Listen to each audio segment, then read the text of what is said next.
ended up fighting a flame skull and a whole lot of zombies that were in this area.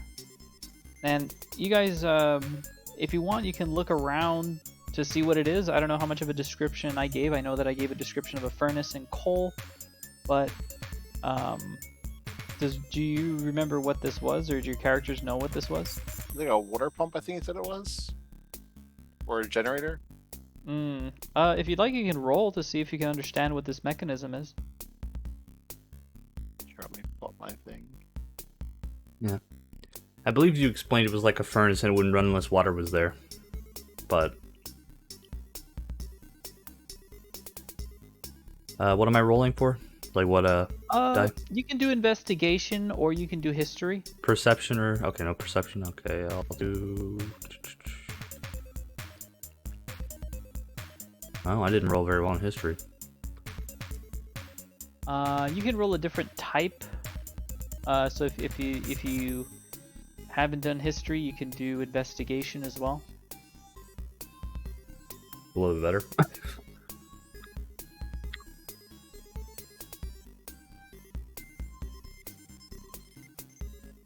Let me get Meth Man's character sheet over here. Alright, for Maddie, Maddie, your family, has a bunch of history in it, and they're very proud of their history, and one of the things that they told you as you had been growing up, was your lineage, and the many things that you can recognize are several things that are of dwarven make. You can also recognize what this is with only a little bit of a glance, but you only didn't recognize it immediately because you had been fighting around it and it was quite large, but you recognize it as a type of smelting machine. The river, or the dried area, was for the water well, the water wheel, which would turn it and actually pump the air into the furnace, and the coal was shoveled in, and it was basically meant to heat up and melt the material in extremely high heats. You can explain this to your group, or you can keep it to yourself by going, "Oh, that's interesting." Yeah. Yeah, I have no reason to keep it to myself. I can explain it to everybody else. Alright, tell us. It's basically just a giant furnace. My family made it, or worked with it a lot. Your family didn't make it. We you made recognize it, what it is. Holy shit! Well, she's lying. She's hyping up her family, saying that her family made it. Exactly. Look, there's a mark right there as you slam the hammer against it. See? The mark! I do perception to see if Kefra is lying to me. You... From the words that Kefra has specifically said, you know that how she identified it was correct. However, when she said that her family made it, you're very doubtful. Okay. And I go in the back of my head and say, I could call her out on this, but I understand like family heirlooms and stuff, and if I was kind of like overhyping Thunder Tree, I wouldn't want someone else to call me out of it, so I just let it pass. I say, oh, okay. How did your family make it? I don't know. I wasn't around. Fair enough. That place is old. Before my time. Mm. Can I check inside the machine? The rogue looks at both of you and goes, "My God, you made this? You made this? Yes. Oh my God!" As he looks around the room, he's just, what? He's so perplexed. He cannot believe that one of his party members made this at such a young age. He doesn't even fathom that, like, clearly the mine is older than you, but he just honestly believes somehow, some way, you made this machine that's sitting here. He doesn't know how you did it. He's just so impressed. He's like, my God. What? Seeker was a lot of that. Yeah, the rogue rolled a nat 1 and trying to see if you were also lying. And he was like, you made this? You weren't even lying. You were actually underselling it, and you were the one who made it, not your family. Oh It was you. Oh my god! The rogue is just, he puts his hand on the furnace and he goes, I'm almost falling down. I almost can't keep standing. My god. So while the skull was being pounded to dust multiple times, he kept mentioning he was guarding a treasure. So we should probably search this area. Maybe we should ask our resident expert, Kefra, because she clearly made the furnace, so she should know where it is. Look, I made the furnace. And I give her a wink and like pat Nathaniel on the side without hiding my wink. I was just in charge of making the furnace. I wasn't in charge of making the treasure. So Nundro comes up from the side after like just very meekly going over the zombies, not sure if they'll come back alive, and he's like, this is an amazing machine. This will definitely be put to use if we're able to try to get this river flowing again. As he looks around, he says that he sees sort of like these openings on the sides, and he tells you that there's a few paths that he's seeing. Some of the paths are going to this area. Hold on, let me see. To this area. He also says that there's a hallway that he saw to the west and to the south.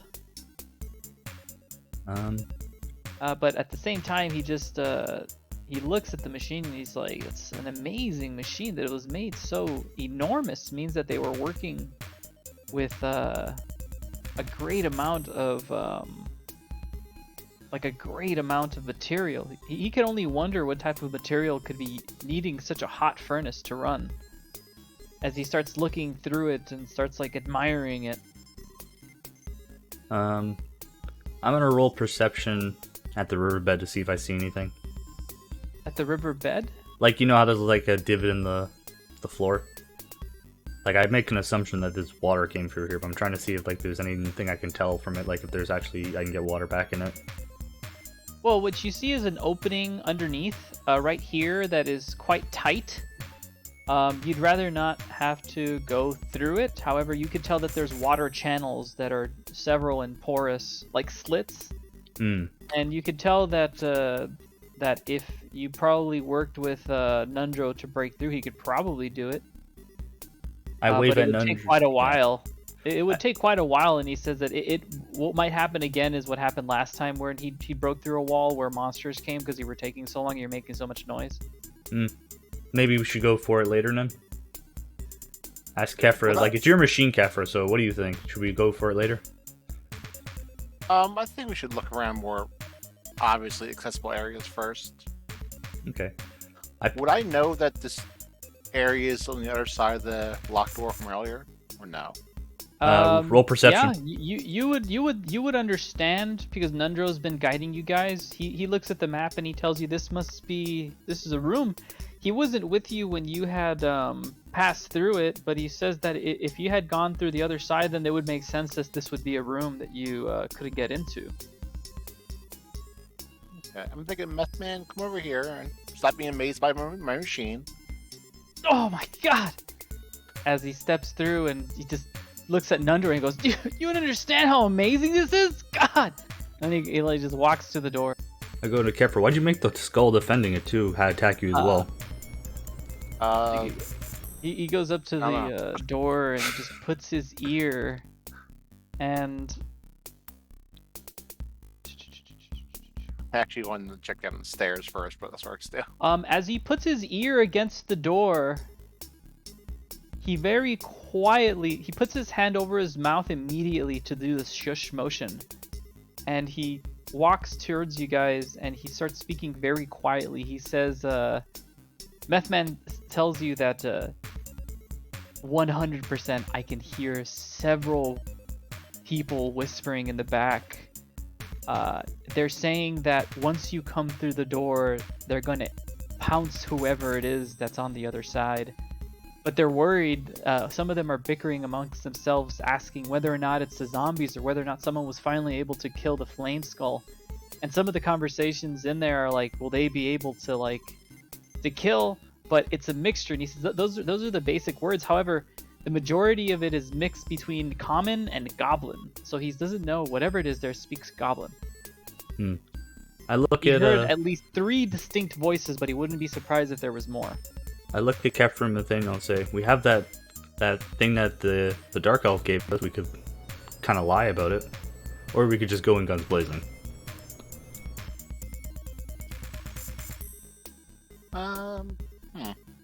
That is an idea. But they're probably not going to give us a chance to explain ourselves if they're ready to ambush us. Well, I don't know. You could Let's look around a little first before we go into there. Okay, let's go down the stairs. Okay, I'll watch the door from here. I put my crossbow aim at the door in case they come through. You want to go south? Yeah, I'm going to stop here and look around. Okay. What you specifically see, as the areas are quite dark, as you look southernmost through these areas, you notice that it is a cave, and you see a bloody mess of blood and bones around the area, but you'll be able to get a better view if you go a little bit more in. I roll perceptions. I want to make sure. I feel like this hallway might be trapped. With all that carnage down there. Okay, roll perception.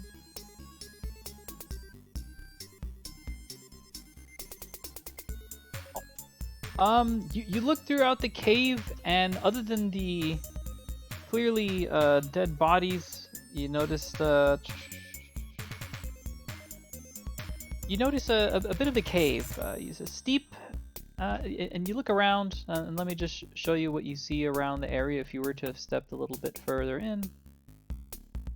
And the rogue will go further in, illuminating the light. And as he goes into this area, he kind of tells you what he sees.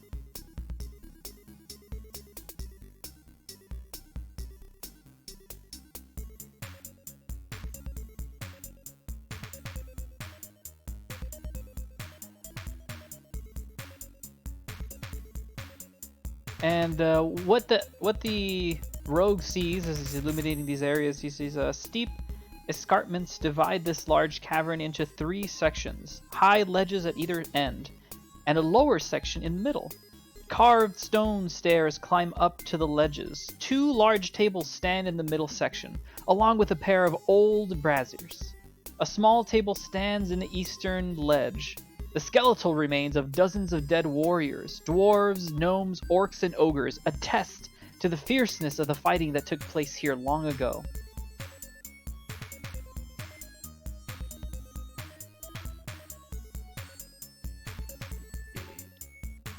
Yeah, I'll move forward as well.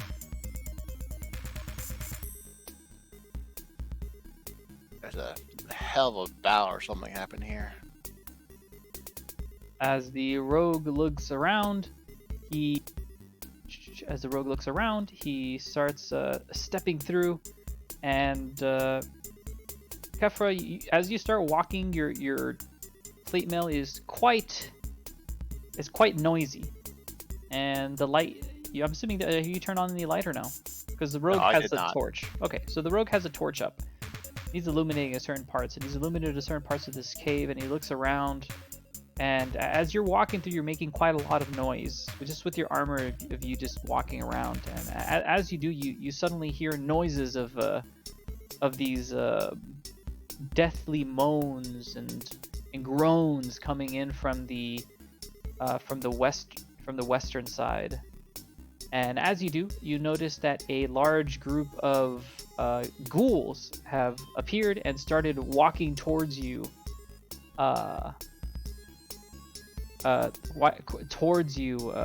Looking quite hungry and fierce. So let me just really quickly grab something. Yep. I need to open up. There we go. I needed to open up their info page.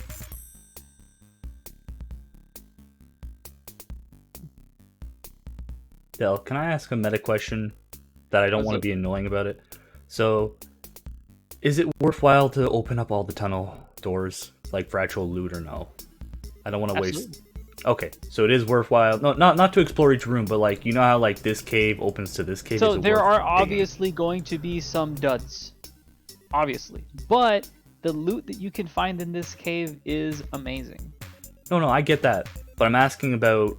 So you see like this area right here, right? Like this cave-in part. Yes.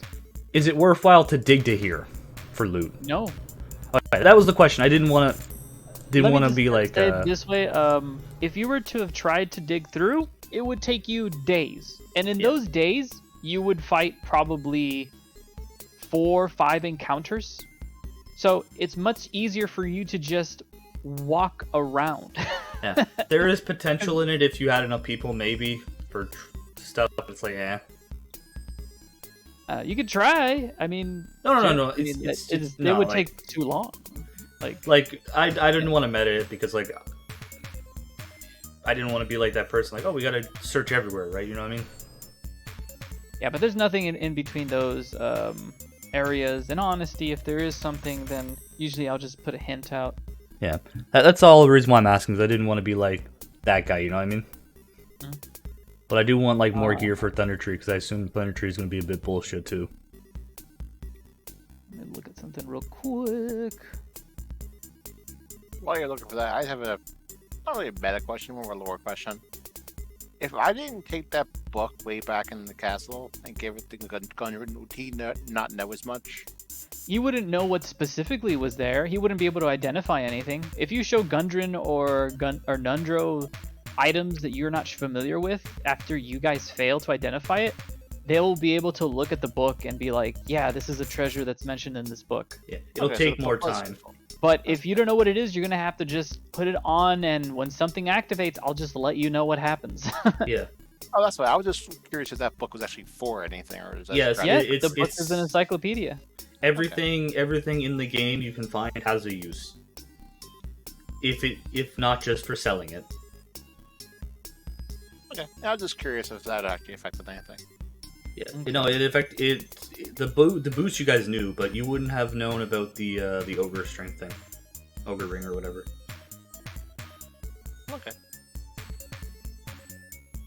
Yeah, I was thinking about it yesterday. I'm like, I wonder if that book actually did anything. Yep. Okay. Also, let me. Doing the priest Hey, quest too. Sorry, go ahead. So just right now, Kathra and the rogue, you guys are gonna have to roll for initiative. But first, let me open up the turn order. Fucking Or thing. you roll initiative.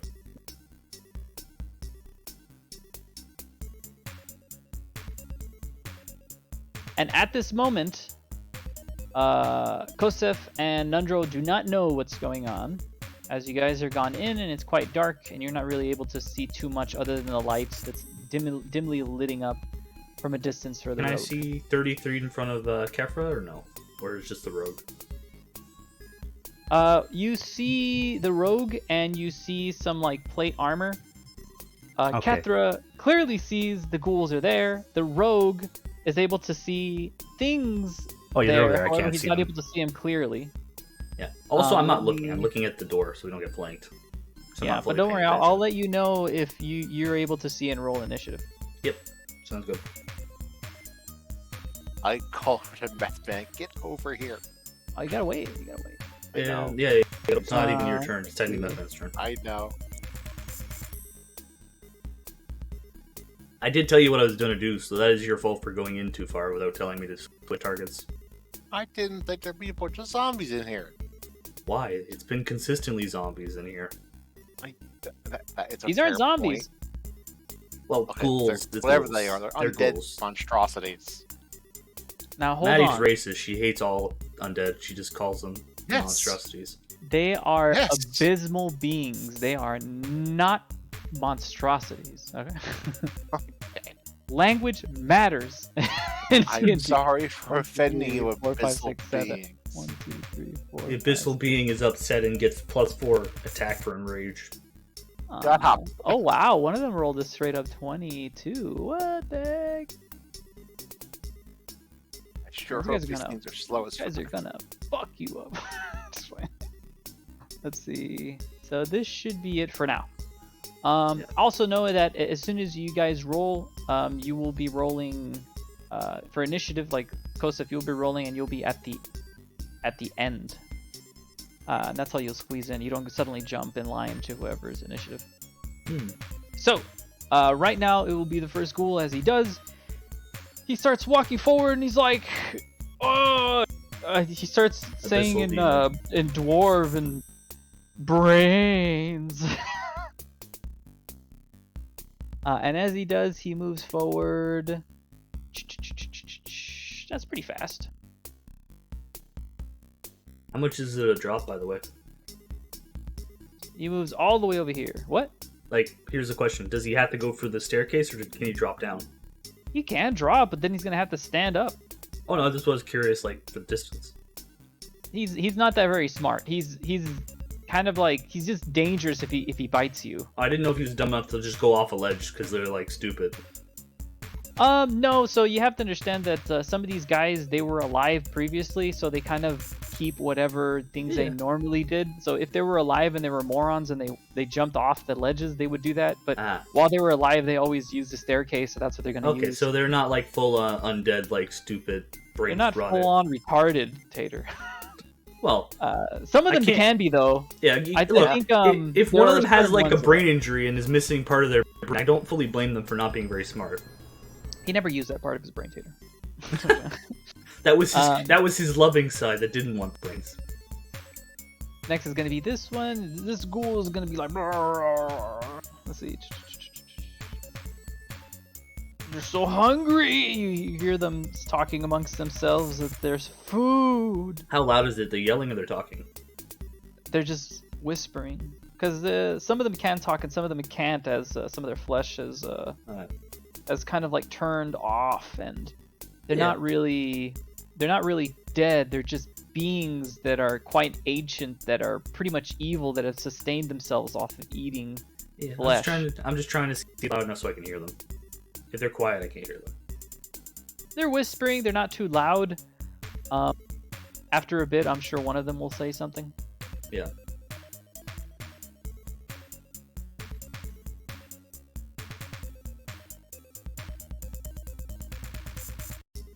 Let's see. Oh, wow.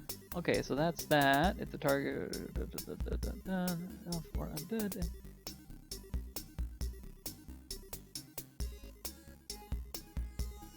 What the fuck? Hold on. This is quite a fucking thing that they have. I hate when he gets excited. Roll survival. Everyone or just Kefra and Nathaniel? The two people who see him. Yeah.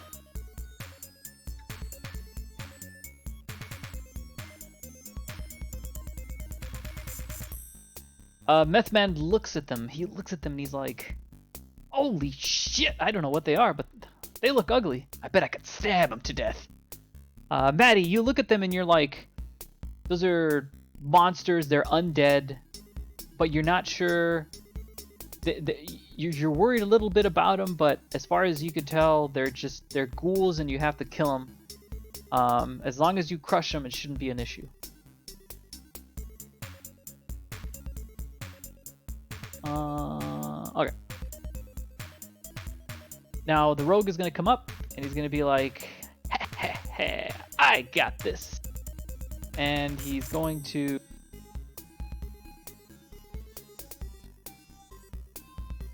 Do something okay. stupid. It's not that great.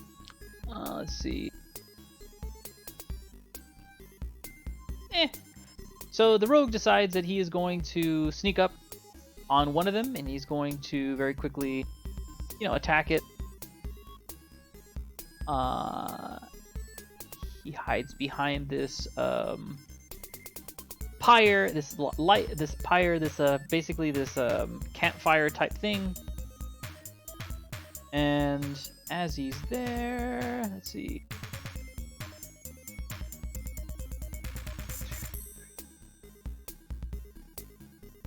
And he goes up, and as he goes up to the blind side of the ghoul and slashes him. And as he does, He's able to get sneak attack. And that is advantage, 22, nice. And that's a hit, and that is 4d6 plus... Oh, god damn it, why can't I activate this? Hold on, let me try something. No, it doesn't work, what the fuck? Alright, whatever.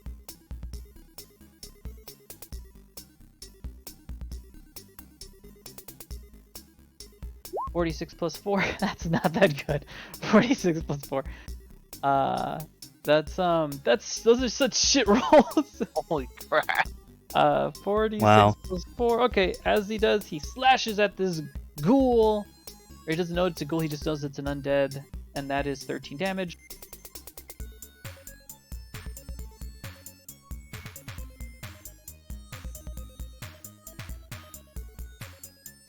And as he does, the rogue then steps back one step. Because he can't go any further. And as he does, he lets out a yell saying, Kosef, we're gonna need a little help over here. And you hear that, Yep. Kosef. Okay. Get Do I roll initiative or wait for? You the can roll 6? initiative. You can roll initiative right now. Okay, I will roll initiative. Ooh, wow. So that's 13. Okay. So when it's your turn, you can go forward. But Okay. since you rolled the 13, yeah, that's fine. Next is gonna be Kathra. Does Methane still have his torch out? Yes, he still has his torch out. In fact, Methman is gonna put his torch down right here, and where the campfire is. And as he does, it illuminates quite a large area of the cave, which is about, I'd say, about a third of the cave. As such, you can, I mean, if Kosef was to come in, he would be able to easily see the 3 that are standing there. Okay, that's basically what I want to know. I'm gonna head forward. So I'm gonna stand blocking here. And I'm going to attack this guy here. With wherever my character sheet went. Can't find your character sheet. It's missing. Hit.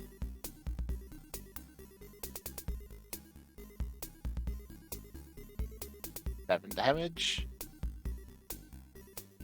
Also going to summon the spirit weapon on the other side of it.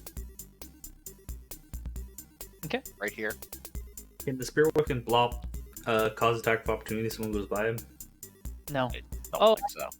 It's, so the attack of opportunity is usually if the character is near them, but it just depends because I wasn't sure for spirit weapon. it's too annoying for me. It's too annoying for me to do it. That's pretty Yeah, much it. that's fair. Only if Kathra, only if it's near Kathra, can attack of Yeah. opportunity occur. I'm not gonna bother with. No, I wouldn't Yeah, think it fog, was anyway, because the spirit weapon can only attack if I use my bonus action to attack with it anyway. Okay, yeah. So, Kathra, you said that your spirit weapon is there. That's fine. Roll a 9. You rolled a 9 for the attack. Yeah. That's a miss. Okay. I had my turn now. Okay. So you hit it with the warhammer. How much damage did you do? 7. As you strike it, the monster makes a grunting noise, and he's like, "Rawr." As he does that, Kosef, you hear these noises of a battle ensuing as you see the rogue next to Kathra. And from this distance, you don't really see what they're fighting, but you notice that they're engaged in a duel. Next is this ghoul from over here, and he's going to move forward. And what's these guys' movement speed again? If only we had. Oh, okay. If only we had greater fireball to just hit them all. You guys had the character sheet for a wizard. You would I know, have but gotten it by I now. didn't want to play In wizard. fact, at this level, you would have gotten fireball. Yeah, I know. Let's Like I see. said, maybe another time, but I find wizard annoying to track all the spells and stuff sometimes. like playing spellcasters, but I figured with 2 people, that'd be a death sentence. It depends. Spellcaster is really OP once you get higher levels. Good thing we're level 5. I think level 5 is when it gets really OP. Yeah, we almost died to the first 2 goblins we encountered. Come on now. Yeah. And this ghoul that's right here, he starts making noises of anger as he's extremely weakened and bloodied. You see that his body is misshapen from the blows that you have given it, and the cuts, the lacerations that the rogue has done. And as he looks at you, he's quite close enough, and he strikes you with his claws, all those clammy claws. And you realize that he's not a ghoul, he's just a Jewish. What? Strikes at You should say he's a Jewish man. He strikes at you. What? Damn it, Del, what the fuck? 14. I don't think that's a hit. Not even close. As he strikes at you, you hear the clashing against your armor and your mail, and it's just so weakened that he can't really strike you just because of the amount of tears that you've done on its body. Let's see what else.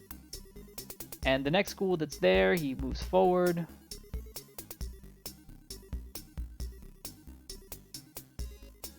And as he does, he moves here, he moves right there, and he tries to attack you, Cathra, as well. With his claws, 19. That does hit. And as he strikes you with his claws, you feel the sharpness striking at your flesh. You'll have to roll a Constitution roll. Saving throw. Okay, critical failure. Is this a poison roll? This is something much worse. Oh. As you get striked by this monster on your skin, you feel that it is actually not too bad, as the slashing feeling is quite light. It only does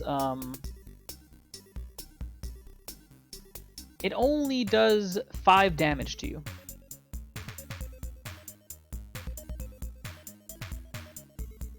And as this 5 damage goes through you, you suddenly feel no feeling.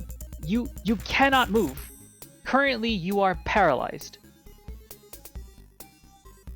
I want you to have a counter, if possible. And from this turn forward, you will be paralyzed for 1 minute, meaning that you will be paralyzed for 10 turns. Oh, so basically I can However, just throw it out. At the end of your turn, you can throw the saving throw again to see if it ends. Okay. So the target The can reason I repeat the asked saving if throw it was- at the end of each of its turns. So in other words, it has to be at the end of your turn. So only by the end of your turn can you try to struggle out of it. The reason I asked if it was poison because I have advantage. It's poison. That's not poison. It's Yeah, I figured. paralyzation. You're paralyzed. Oh, it's paralyzing poison. I don't know. Okay. It's a paralyzation of you being afraid. Let's see. And next is going to be this ghoul. He's going to walk forward and he's going to be like, brains to... He's going to be like, brr, brr. He's going to try to strike you. And as he strikes you, he's going to bite you. 18. No. Okay, what's your AC again? 19. Okay. He tries to bite you, and as he does, all he meets is your what are you wearing? You're wearing chainmail or ringmail? I am wearing a split armor. Split armor? Yes. And as he does, like he tries to bite you, and as he does, he kind of fumbles around and he bites against your armor, specifically your shield, and he's not really sure what he's biting at. He's trying to get a good taste. Not very good. The rogue then decides, oh shit, you're gonna get eaten! And as he does, he decides to step quickly behind the campfire, and he's like, I'm getting out of here. I'm just like, He decides to strike at the ghoul. Actually, first I need to see whether or not. Oh, thank God, advantage. Oh my God, no. Actually, let's see if this ghoul sees me. Also, does the ghoul have true sight? Oh, wow.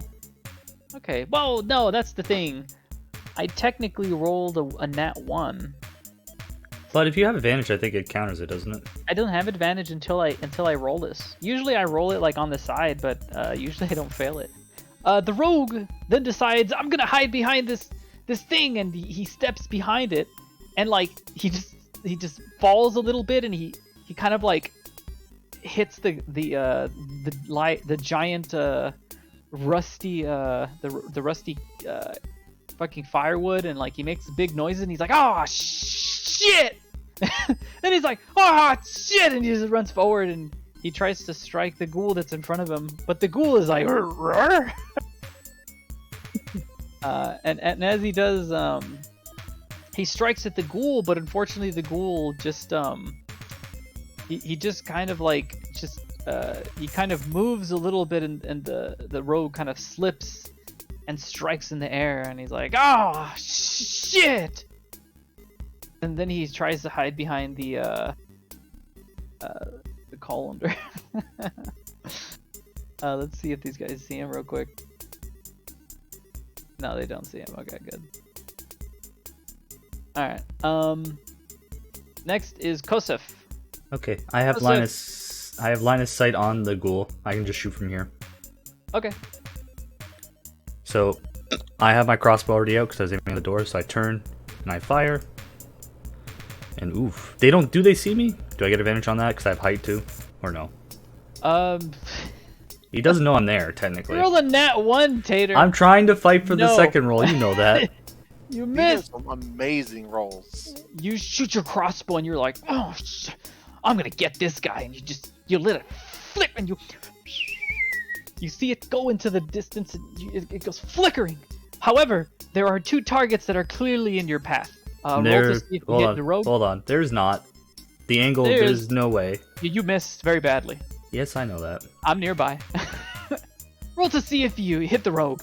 What roll? You're gonna have to roll a normal 20, a normal 20-sided die. 14. Does that hit? No. As you shoot, it is horribly aimed, unfortunately, as they're quite in the distance and it's quite dark and your eyes are still adjusting. Unfortunately, you aim slightly too low, and as what you thought was a high enough shot ends up shooting right behind the heel of the rogue, as the rogue looks behind himself and sees the bolt nearly striking him. He looks back at you as he wonders, does this man wish to kill me? What would you like to do next? I use my extra attack to slot another bolt of fire.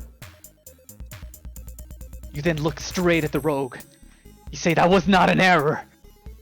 That was intimidation. That was a warning. That was a warning. You notch your bow as you say nothing, and you shoot again onto the ghoul. Which ghoul do you shoot towards? The only one I can hit, this one, which is technically not in anyone's way. Okay, as you shoot it, it will strike the ghoul. Roll for damage.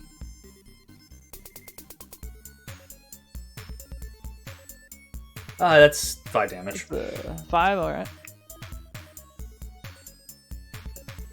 Is this like game? This fucking like website cursed. Rolled 2 net 1s, bro. That's fucking crazy. Fucking wild. You know what we would do? I would retire these dice. Yeah, if I had the dice. Alright. What are you gonna do next? I'm gonna use action surge at this point. Fuck it, to do another shot. Okay. That's a hit. Fucking, Okay, how much? That's 6.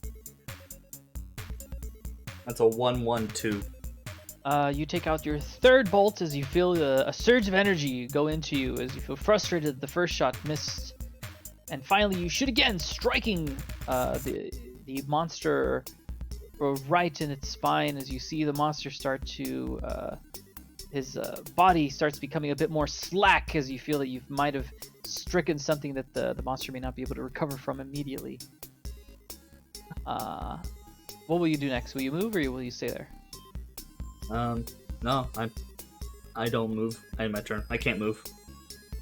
I use bonus Kathra, actions. you are currently paralyzed. However, while you see these other monsters attempting to draw nearer and attack you again, you attempt to break through the paralysis that's entombed your body.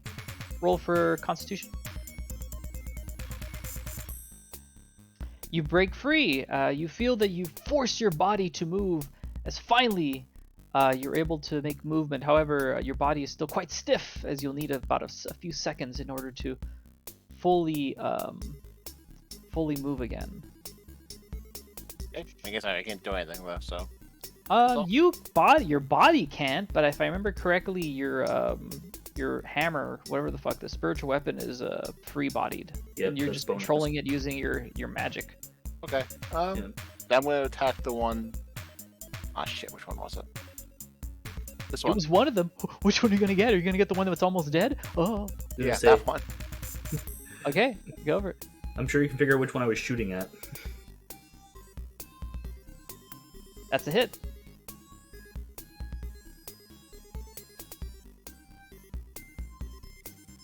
Roll damage. for damage. Okay. How much is that? 12.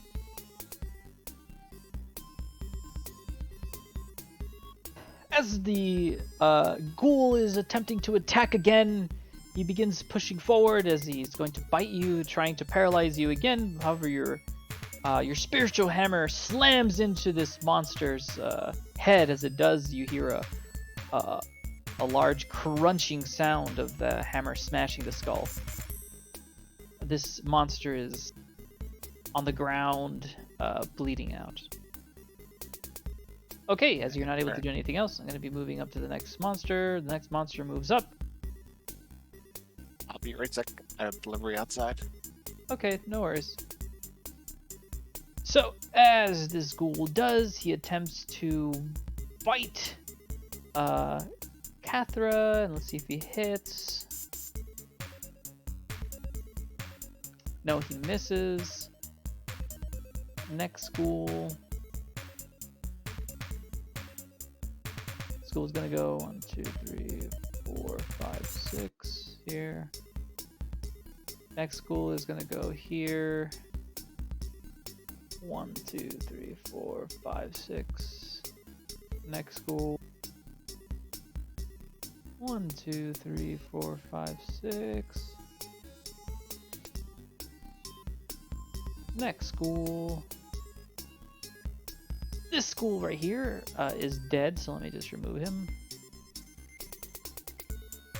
This school right here attempts to attack Kathra again. Does he bite? He's gonna try to do claws. That's a miss. This school right here is gonna try to do claws. That's a miss. Then it's the rogue, and the rogue is like, "Oh shit!" and he walks forward. However, he's much quieter. While screaming, "Ah, shit!" Still quieter. Oh, fuck! As he goes up to the ghoul that's right behind him, he strikes him. He has advantage as he was hidden. Thank God for thank God for advantage. As he does that, he strikes him, and that is 46 plus 4. Oh wow, it's 25 damage. That thing should be dead as shit.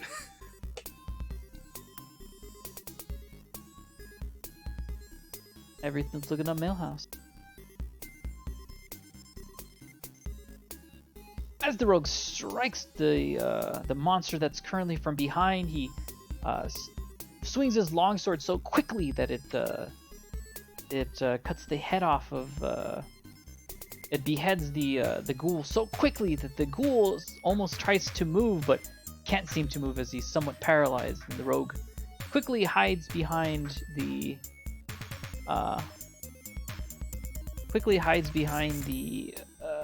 thing again. However, these guys They don't see him. Okay. Next is going to be Kosef. Okay. I move up here. Can I even hit anything? Would I be able to hit this guy right here? Or would that cause issues with the rogue? No, you can shoot him. If Okay. you roll a critical 1, you'll have to see if you hit the rogue. Yeah. Well, I'm gonna shoot. I only can shoot once by using my extra attack here because I need to reload. So, oh wow. Okay. That's a hit. Okay, 1d10. Oh wow. Okay, that's What was it? 14. What did you hit? This one right here? No, that one's dead. This one. The only one I can hit. That The other one's ones are dead. non-range. That one's dead. This one is very alive. Yeah, this one. I mean, it's hard to tell with the circle thing. You know what I mean? But it's the one behind the dead one. Okay. I can't hit anything else without like probably rolling disadvantage. How much are you doing? 14. It's a really good amount of damage. Oh, yeah. Okay. What else are you gonna do? Well, it's the max damage, so I reload my crossbow. Just gonna double attack next turn. Okay. And now we'll just wait a little bit for Kathra when she comes back. Did Val say he was gonna try and run a campaign, or is he being like, eh? He's like, we'll see. I'm like, you fucker. Roll again to see if you recognize these monsters. Yes. Survival, or you need Arcana. Do survival.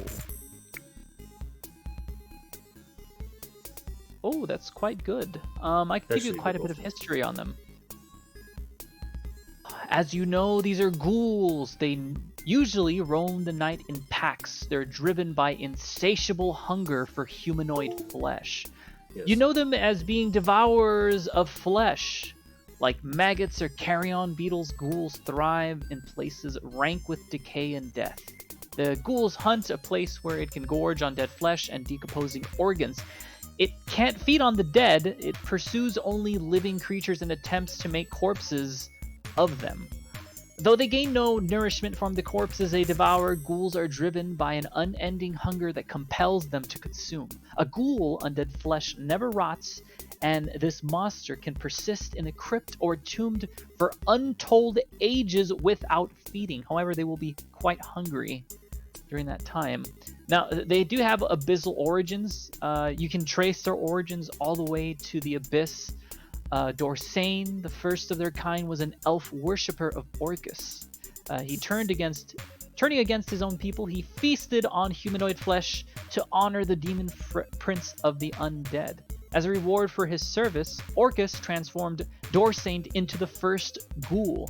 Dorsane served Orcus faithfully in the abyss, creating ghouls from the demon lord's other servants until an incursion by Yenogu, the demon Null Lord, robbed Dorsane of his abyssal domain. And then Orcus would not intervene on his behalf, so, Dorsane was screwed out of his domain. Dorsane turned to the evil gods for salvation, and they took pity on him and helped them escape certain destruction. Since then, elves have been immune to the ghouls' paralytic touch. So, none of you are elves. There was an elf, I think, in the campaign, but The none of you wizard. chose the elf because it was a wizard. Yeah. It's a female. And they're also known as ghasts. Orcus sometimes infuses a ghoul with a stronger dose of abyssal energy, making a ghast where ghouls are little more savage beasts. A ghast is cunning and can inspire a pack of ghouls to follow its command. However, there are no ghasts in this group. I'm It's back, just by the way. it's just a bunch of ghouls. Anyways, this is the information which Kosef knows. It's up to you if you want to share with the group or not, but basically none of this rules pertain to it. You do know a few things about them, in that if for some reason a ghoul is able to scratch you with its claws, it has a paralyzing effect. You should be quite careful. I can confirm. Kethra, Is my turn you still not have- over because we did the roll? Can I just yell that out to annoy Kefra? you can yell out a few things, but yeah, what do you want to yell out to Kethra? Yeah, Kefra, don't get touched by their claws. They're paralyzers. Thanks for that. Kethra, you're able to break free of your paralysis. As you do, you hear Kosif's comments of something that you have just gone through. As such, you believe him. Did I take any damage while I was gone? No, you do not. Okay. Lucky, because I think... Does Petrify affect AC at all? Well, I'm not paralyzed anymore anyway. If No, I when remember she was. correctly, if I remember correctly, it does. It gives you disadvantage. Yeah. But even then, I don't think any of them hit him. Yeah, even to with be fair, there disadvantage. would have been only one Yeah, attack because because... everyone rolled like 9, 5, 9, 6, 7, 8. Yeah. Like all of them are super low. Yeah, You it can see was- the rolls that I did. Yeah, it was No, we can't, it was only one ghoul that hit Kefra when she was paralyzed too, so it wouldn't have been a lot anyways, because she broke free the next turn. Alright, so next is Kethra. What are you gonna do? You broke free in your previous turn. And now I'm angry. I'm gonna start swinging wildly at these damn ghouls. Ghoul sounds. Starting to run directly south of me. Okay. That's a hit.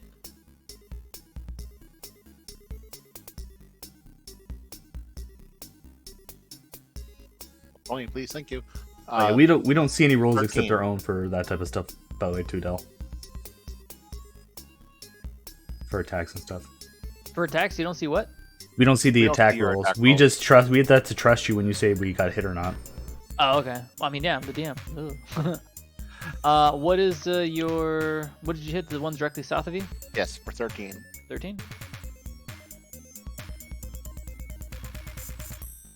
And Okay. my spirit weapon can't really... Actually, it kind of stands here. I'll hit it with the spirit weapon too. As I say, it's Okay. floating, so I don't think it's It's affected floating, by yeah. anything. You could definitely go over in any space if you'd like. The only issue I would have is if you can't see what it's striking. Then I would give you a disadvantage. That's fair. Um, I assume it's 22 so that's hits. spirit weapon is a strike. That's 4. How much damage? 8 damage.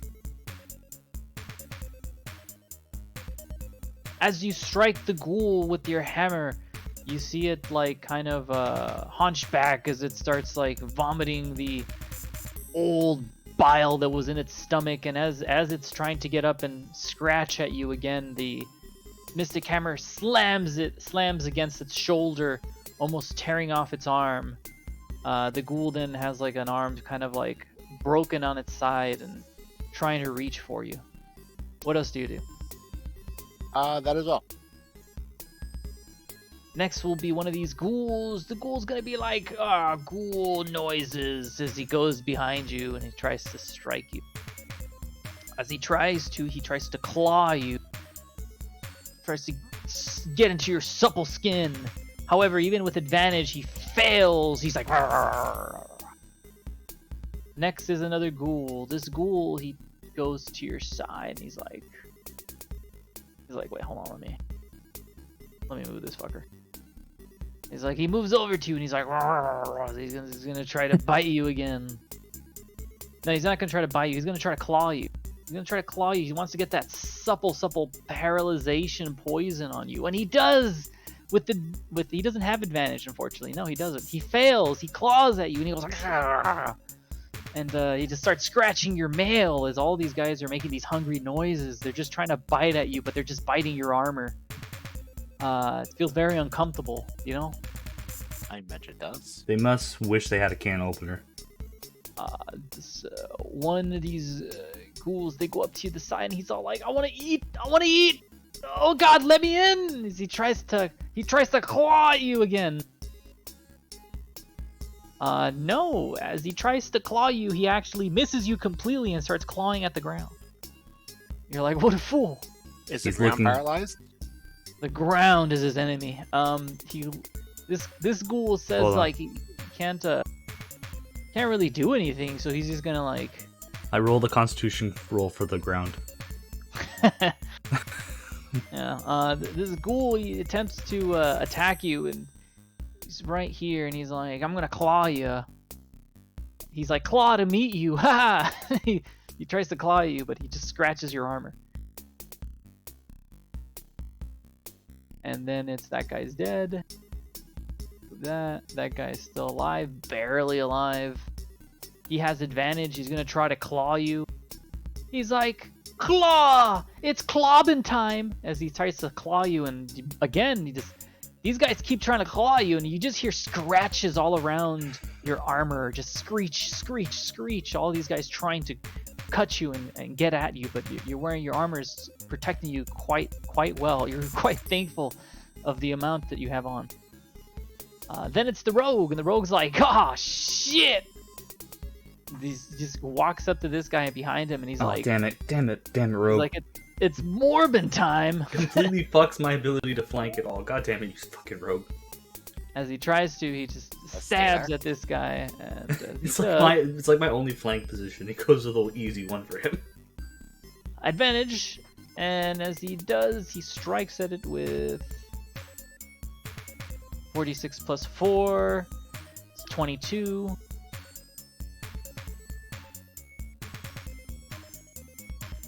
As he strikes at it, the rogue slashes quite so much so that he almost removes the torso and shoulder entirely in a vertical slash. The ghoul falls to the ground, squirting this ugly green blood and vial. As he does, he moves back to the hiddenness of the of the campfire.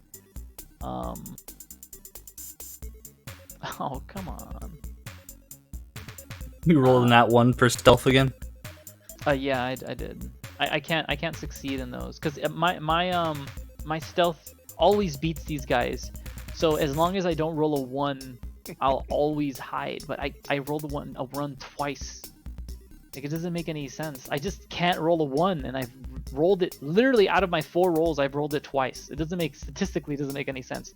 Look, I'll be honest. I'll take those over the freaking attack ones. Those are brutal. So the rogue, he's gonna be able to to hide again, but it's annoying for all the ghouls to know where he is because that means that they're gonna attack him next turn. Well, they have to go past Maddie to get attack you at least, so that's attack. Yeah, they will. Next is Kosef. Okay, this one's still alive, right, Del? The one that's behind Cathra is dead. You see him on the ground. It's not Skull, that's why I was asking, so just checking. Oh yeah, he just died right now. Okay. So I'm gonna move here while I ratchet my bolt. Well, I already have my bolt ratchet, so I fire at this gentleman right here. It's good. If only I had the advantage from not the rogue attacking the advantage one. If only. I mutter in my breath. And I fire. Hit. 1d10, that's 9 damage to this boy. 9 damage? Yep. Alright, you strike the ghoul. Is it not dead? I thought it was dead for sure. I thought I hit it like twice already. You're thinking of a different ghoul. That one's dead. Yeah, fair. Okay. So with the power of my fighter skills and energy, I surge forward and say, okay, I gotta protect Kefra from this ghoul. So I fire again. That is a hit. Okay, and roll a 1d10, and that's 7. So 7, 9. Ugh. 7 damage. The ghoul has looked like it's quite hurt. It's still trying to scritch and scratch as best it can. Is that it? Yeah, and my turn. Kethra. I'm gonna turn and try to finish off the one he just shot at. Okay. It's this one right here.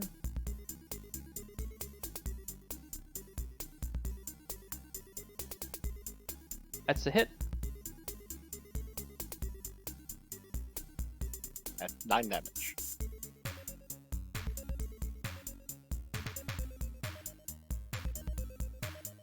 As you strike it, it falls to the ground limply. You hear a thud as it falls and its skin slaps the ground. You hear then gurgling. we, bonus action to attack the other one. I attacked last turn. It's after me. Okay. It's a hit. Oh. How much? Well, As you strike the ghoul right next to you, which falls to the ground, your spirit weapon, you then commanded to strike the ghoul that's right to the south of you. Not even looking, the ghoul attempts to. You not even looking at the ghoul while the ghoul attempts to strike at you, your spiritual hammer comes down and slams against it, splitting its head open. Falls to the ground. and I will wait here. Done. Okay. Next, that ghoul's dead. That ghoul's dead. That ghoul's alive. That ghoul's alive. That ghoul's dead.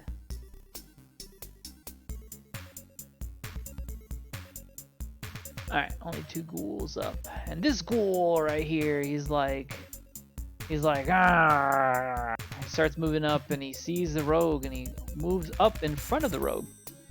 As he does, he strikes him. He strikes him with a claw. I don't think that hits. Yeah, it doesn't hit. As the ghoul strikes the rogue, the rogue kind of like dodges to the left and to the right, while the ghoul tries to grab him, and the rogue's too quick. He's happy feet. He's too quick. Next is this other rogue, which steps over his fallen comrades, and he attempts to strike you, Katra. With his claws! Ah! He rolls a nat 20 and he's like, I'm gonna get you! And like, he slashes at you. You feel these claws cut it deep into your skin. Much harsher than it should have been. It's a 2d4 plus 2, but it's now 3d4 plus 2. Oh wow. 3d4 plus 2, that's 12 damage. And the 12 damage that it does strikes at you as you feel again that your body is paralyzed, unable to move. For your next turn, at the end of your turn, you will be allowed to roll a constitution. At the end of your turn, Maddie, please! Last time you said let me do it right away. You can. So basically, at the end of your turn that's upcoming, you could break free. However, you'll have to go to the next turn. Okay, well, last time you told me just to roll right away. Yeah. Yeah, but that's because I was just like, I wanted to see if you would make it or not. Okay. But right now I'm paralyzed. Got it. you're paralyzed for now. That ghoul strikes you. He's like, this one's for my homies. And the rogue is like, I'm gonna try to save you a little bit as he hides behind the little campfire thing. Awesome. As he does, he successfully hides and goes behind again. Strikes at the ghoul with advantage, which barely hits. And as he does 46 plus 4.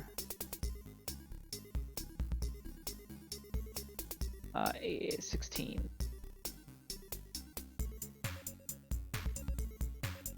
And as he does, he hides again. Oh well, that guy's he's eating damage. Okay. As he hides again. Is that ghoul dead? It is Kosef. No, he's not dead. Okay. All the rogues are the rogue that's right there next to you see is clearly weakened, bloodied, and he's huffing and heaving. And this other ghoul is like, I move. Man, I'm waiting for my next to here. meal. He's just I all move these guys here are gonna fight. to flank attack. Take out my greatsword and swing at this ghoul. You have advantage.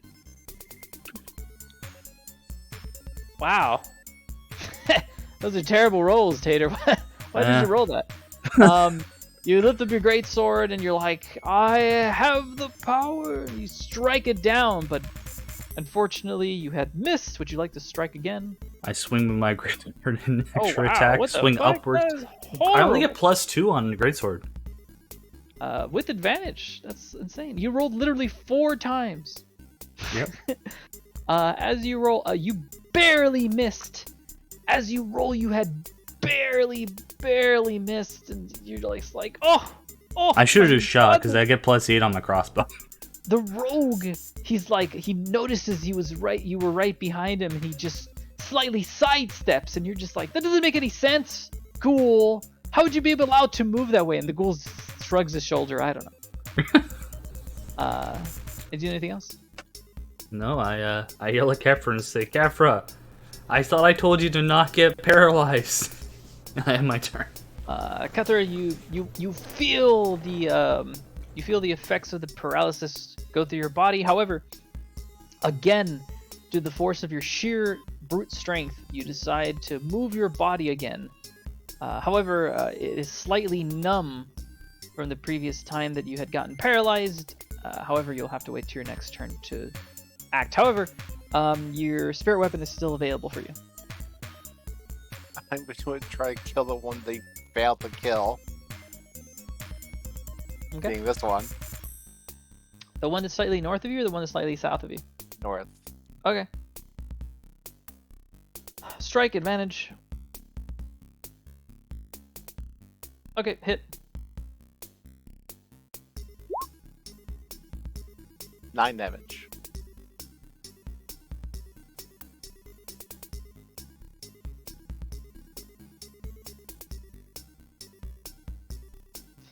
And as your magic hammer lifts up, it strikes down, and again with the resounding thud, you can hear a crunch of the ghoul's skull as it falls to the ground, half of its face missing. And I end my turn. There's nothing else I can do. Next, that ghoul is dead. Then it's the southern ghoul, and this ghoul right here, he's all like some prime eating right now, and he just starts swinging. He's like, Ghoul Claw! As he does, however, he strikes and scratches at your mail and your shields. Doesn't hit you at all. Finally, it's the rogue, and the rogue decides, I'm gonna try to sneak attack this guy. Success. And as he does, he walks behind to the side and strikes. And as he does, advantage hit. And when he strikes this ghoul, he does 19 damage.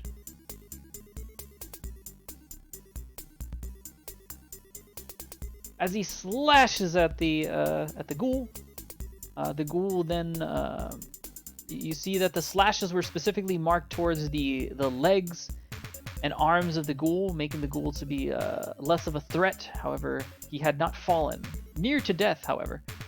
And the rogue then decides to step back behind the cauldron. He's gonna attempt to hide. How does he keep rolling a 1? This is rigged. We rolled so many ones this game. I'm just happy he's rolling it on non-essential stuff. Yeah, I'm lucky he hasn't stabbed me yet. Like, I'll take you rolling... The only time I would want you to roll ones otherwise is when you're rolling the enemy's Del. I appreciate if you roll one on that. Go, Kosef. Okay, he's not dead? Okay. I move to behind him. And I have advantage, so I swing my greatsword again. And oh my god, As you for fuck's swing your sake. greatsword, you slam it to the ground. A large thud and a shockwave is felt through the cave. You see that there's nothing there. My god, you pulverize. Oh, he's somewhere else. My bad, you missed. I swing upwards in frustration and yell, God damn it. You strike. You hit him. Holy crap. 2d6 plus 2. Okay. If you roll 2 1s... 12. I actually almost rolled max damage. 12 damage. As you strike I'll be your honest, sword, I should have switched weapons to a dex weapon instead of a strength weapon. As you swing up your great sword, you see that the monster is so weakened and sluggish that you feel that there's no possible way you can miss, and you cleave upwards from the lower left to the upper right, and from so you cleave exactly from his lower abdomen straight through his shoulder, cutting off his left arm and head, cleaving straight out of his body. The two pieces of the ghoul fall to the ground as you feel the frustration as having missed so many times and finally striking your opponent.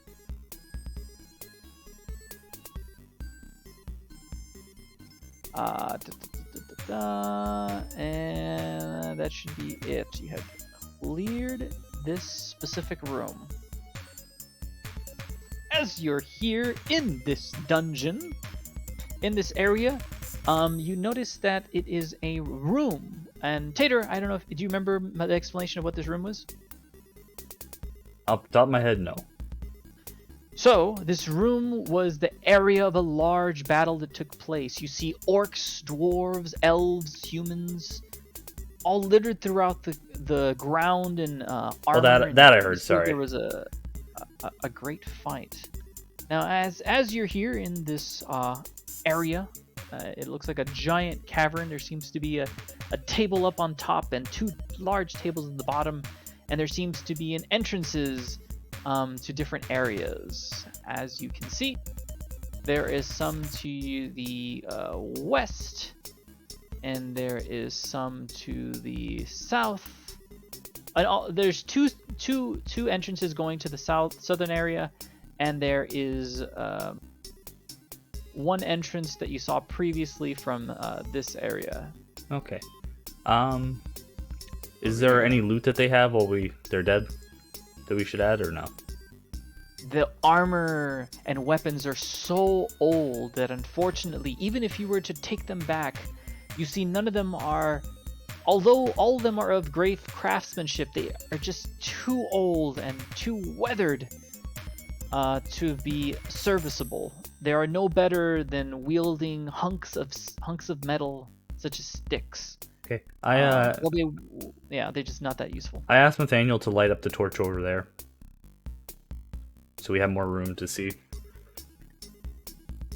Meth Man, he gives the okay as he looks at you, as he mumbles to himself, "Goddamn human almost hitting me." As he moves up, he grabs the torch from this area, and he grabs it. It stays lit, and he lights up this area and illuminates the southern part, showing that the hallway goes in quite deeply. And as it shows in going quite deeply, that there is seems to be going in quite far deep. And in there, Nathaniel ends up commenting, "Hey, it looks like 3 paths open up, one in the middle of the cave and 2 going left and right." I look at Kefra and say, should we go back and deal with those people or keep continuing on? We should probably deal with those people. I want to chaos cure myself first.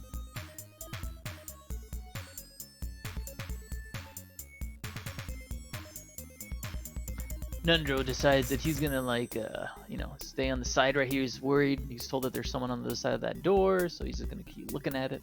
Yep. I start heading up. What are you gonna be doing? You're gonna cure yourself, Matty? Yeah. That's a terrible cure. Yeah, I know. Tell me about it.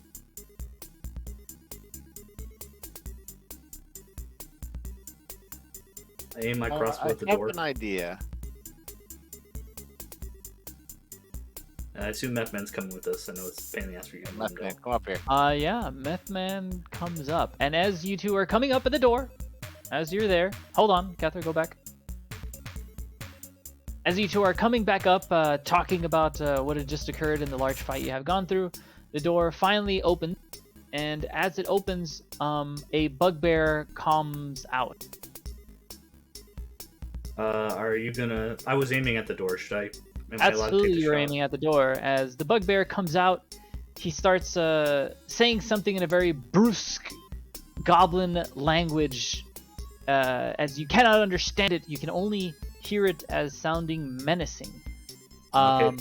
Roll So for. Okay. Do I get to shoot or no? You can if you'd like. Well, you can do whatever you want. Okay. Well, I take my shot.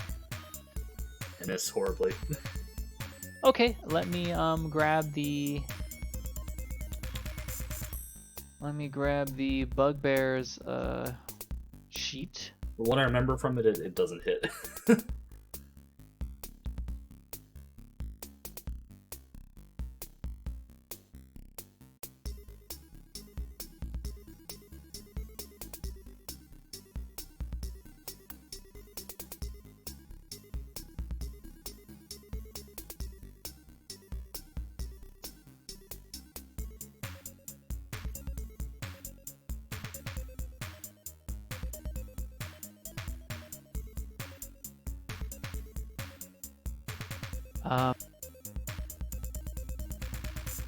Let's see.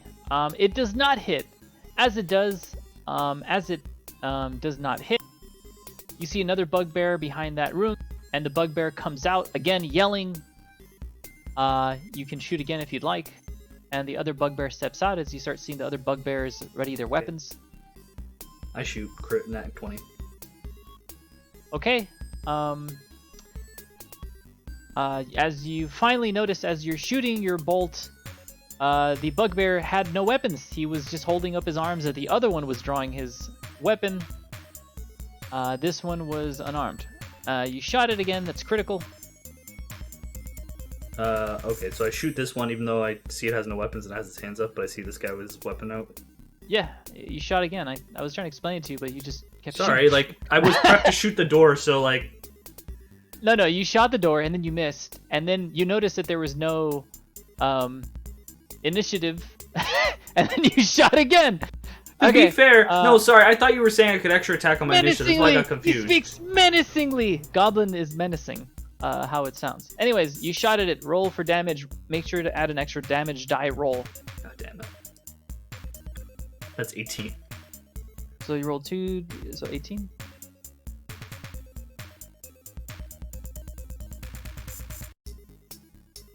As you strike the bugbear, Kathra, you notice the scene right in front of you as Kosef shoots once at the bugbear. He is unarmed as he starts yelling in Goblin.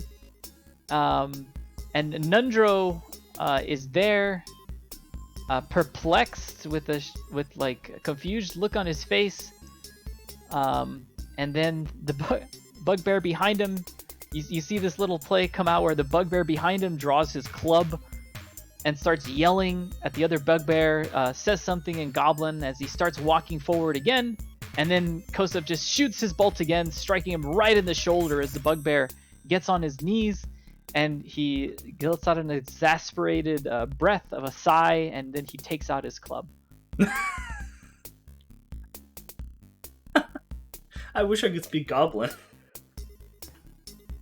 All you heard was ooga booga, and then you went all crazy. To be fair, you asked him where he's from and what hood he's from. You asked him.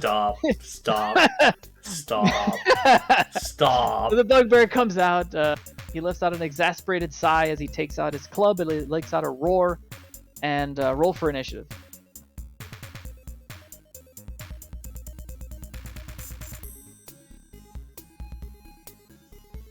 Oh my god, fuck these rolls. I see we're still trying to do the get Taylor banned from Twitch speedrun, huh?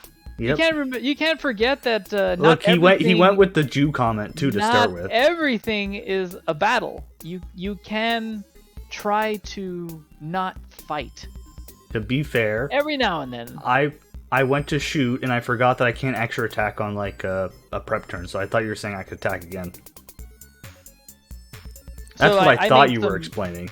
So I made some rolls earlier because, for one thing, these bugbears were there to try to kill whatever the hell was on the other side, and Neznar was having too much of an issue, so these bugbears were kind of like holed up there so that they could go to the other side and attack. However, they noticed that, hey, someone had cleared out the room, but they didn't. They weren't strong enough to do it. So whoever it is that cleared that room is clearly stronger than them. So they were going out there basically to try to say, hey, we don't want to fight, we want to give up, but when you shot the first time, the other bugbear basically was saying something along the lines of, they can't be trusted. They're gonna just try to kill us. They're just murdering everything. They don't care. They see us as animals. And, to be fair, the other bugbear was they like, went in they can't speak common, can they? they can speak common. So they went with goblin to the human. Well, yeah, I mean, not all of them can speak it perfectly. No, I'm just saying, like, what do they expect was gonna happen if they go out and Why can't they speak my language? If you're in my country, you speak common! Del, they're not surrendering. They come out, they're bugbears. What do you want from me? You looked at it and you said, instead of America first, you said Thunder Tree first. As you look at them. Make Thunder Tree alive again. Del, stop. Make Thunder Tree number 1 again? Del, Let me look at Look, let me get these bugbears. I still stand by it was not clear that they were trying to surrender. Really? No, if I knew they were surrendering, I wouldn't have shot at them. I mean, one of them came out, and then you shot at it, you missed, and then he didn't do anything. No, and then the other guy behind him pulled out his weapon, so like... Yes, and the other guy kept without it. Like, if I knew that was what was going to happen, I would have stopped. I thought they were playing a trick. I mean, I don't know, Maddie. I thought it was somewhat in between subtle and overt. I thought it was an okay amount for a situation where it's like very high tense, and you're not sure what's gonna happen. You shoot at him, one person takes out a weapon, the other person continually walks forward without his weapon up. Like, I thought that was like try to use the insignia, but I didn't get a chance to do anything. I didn't want to make it too obvious because, in honesty, when something's coming towards you that you've seen as a previous enemy, that's a race. That's normally, and you shoot it at once, and the other bugbear behind, the other monster behind it takes out a weapon, but the other monster in front of it keeps walking forward without any weapon. And they also, start to be fair, bugbears roaring. are big enough that they don't need a weapon to kill you. Yeah. But usually just because a bugbear does not have a weapon doesn't mean the bugbear can't kill me. Oh yeah, I'm Look, it's okay. You know, everyone's afraid of bugbears. You know. Well, you went into goblin speak, so I don't understand them. Yeah. And he like immediately like he knows common. Like he doesn't attempt to use any common. The rogue looks at you, Cathra, and he says, "Humans, am I right?" He doesn't know goblin either. The bugbear that's behind, he looks. Let's see. This goblin, he lets out a roar, and he moves in front of the door, and he throws a javelin right towards you. Threw two of his guys at me? No, he throws it right towards you. He feels like he can aim, unless he rolls on that one. Should be fine. See, you can do it for two people. That's impressive. You can too. You just have to like make sure you don't roll on that one. You argued I couldn't at a door with Kefra, by the way. Because you were at like a weird place on an angle.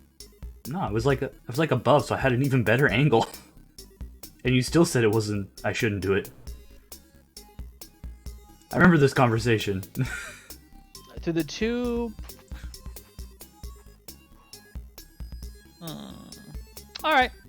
In order to keep continuity's sake, I'll say that he walks through the bugbear and he walks over here. There you go. Yeah, like he walks through the door. 1, 2, 3, 4, 5.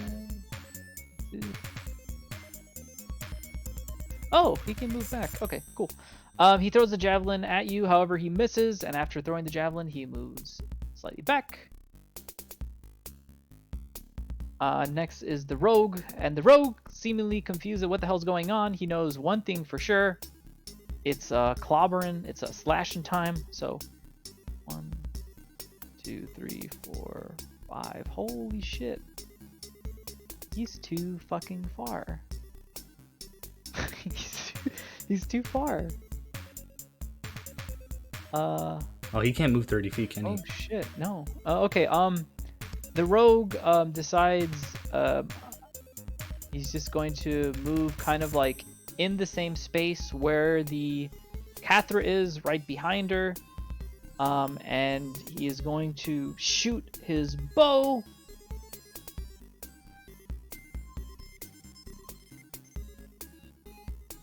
As he does, is he hidden? Yes, he's hidden. As he does, he gains advantage and is able to strike this bugbear. 1d4 plus 6, 1d6 plus 4. So that is 6.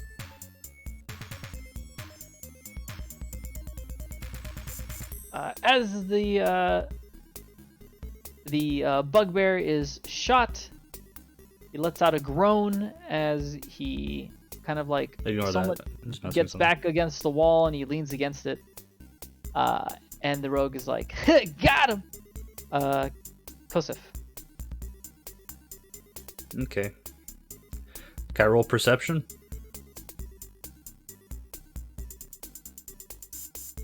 About what? I don't know. I'm trying to figure out what happened. Because one of them took their weapon. Shot them.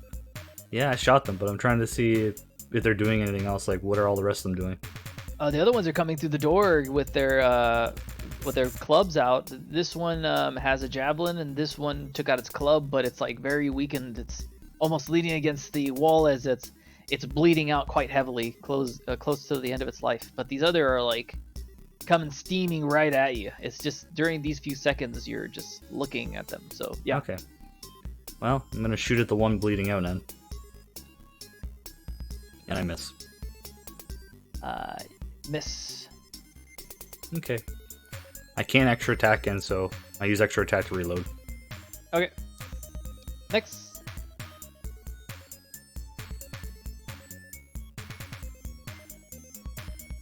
During this time, I'll say that Nundro walks all the way back over here. Because he's like, fuck that. Okay, you gonna do anything else? Nope. Okay, next is the bugbear. There's the bugbear. Is there. He begins to walk back, sort of in the same space. And before he walks back, he throws a javelin. He throws it at you. 7 miss, and he's in his weakened form, and he throws a javelin. He aims it too high and strikes the large structure behind you. And as he does, he starts walking back. In his extremely weakened state.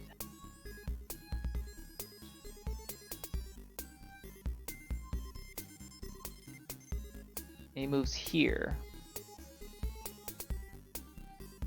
And then this bugbear goes up and throws a javelin at you again. Misses. And he then walks straight up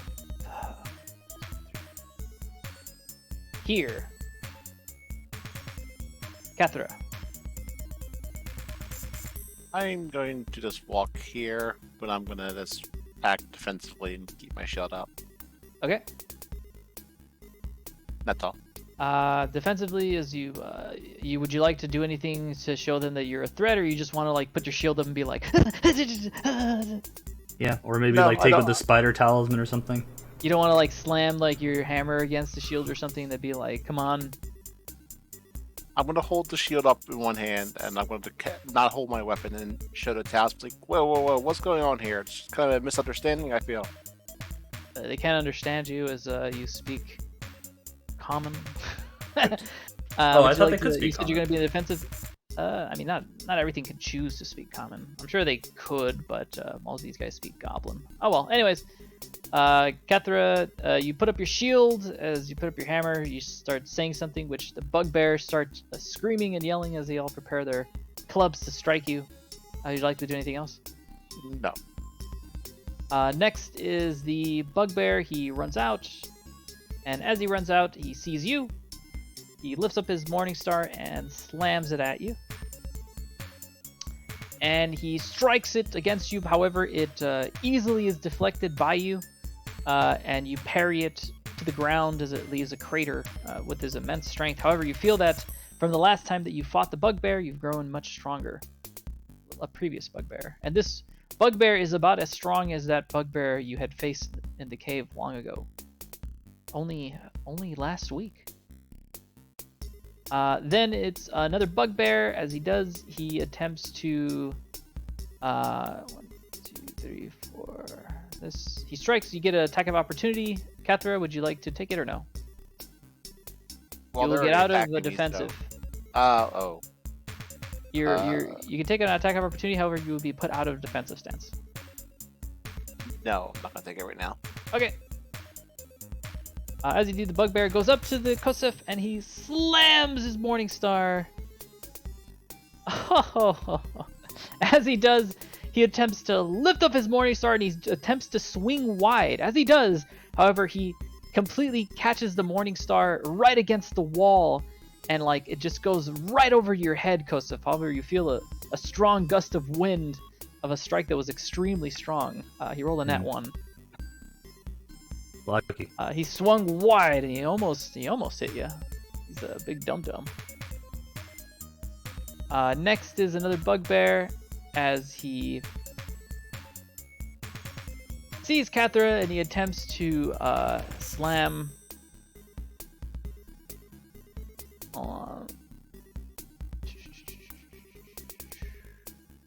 He sees Kathra as he attempts to slam the Morningstar against her.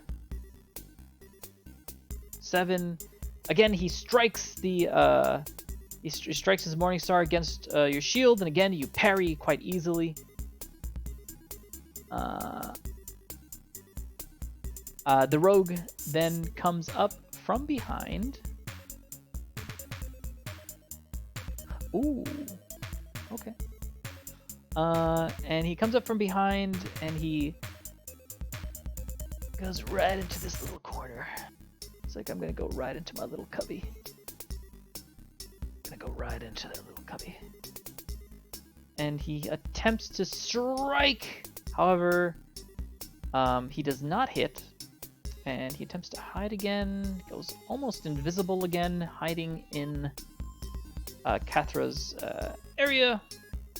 He's hiding inside the shield. He's part of the shield, you know. Kosef, you have a bugbear that's going to kill you. Well, I take my greatsword. I attack him. I miss. Miss. As you swing your greatsword, you miss. You try again. I extra attack and swing again. And maybe that's a hit. Hit. Alright, 2d6 plus 2. So that is 10 Do you damage. do more damage with your dex sword or no? I don't have a dex sword. You gave me a great sword and a heavy crossbow. Oh, okay. Well, you gave me a great sword and a cross, like a bow. So I should have a dex weapon instead, probably, for this build. I could have sworn that you had a dex weapon that I gave you, like a +1 back when you guys went to the house. Yes, but you said it was worse than the greatsword, I think, or I couldn't use it or something like that. I think we had a discussion about it. I think I told you what it was, and I think you based it off of your dex modifier. Yeah. The only sword I remember is a +1 longsword. That's I'm right, pretty sure the +1 +1 longsword was worse than the greatsword. That's not a finesse weapon, is it? The longsword, it is a dex weapon, yes. If you look it up, it should be dex. I think there was something, but I can't use it. I forget. I think it was it a martial weapon? Because I think you have the ability to use certain weapons. I don't remember, and all I know is we had the discussion, and I think you said it wasn't for me. It was for the fighter noble. That's right, it was for them. Okay. And you said it wasn't like. I'll be honest. I probably guy. shouldn't have a greatsword as this character. I don't know why I have it, but I have it. Hey, because you're a dex character, I think. Yeah, I don't know. I had a greatsword to start with. Okay, well, if you like, you can switch over to it. It is a +1 sword, and I think you have it on you, so you can use it if you'd like. Okay. What would it be? It would be a long Ignore sword. that. Sorry. No, I mean like for like attack and stuff like that. Oh, okay. It would be a long. I'm saying, hold on. Let me see if I can find it real quick.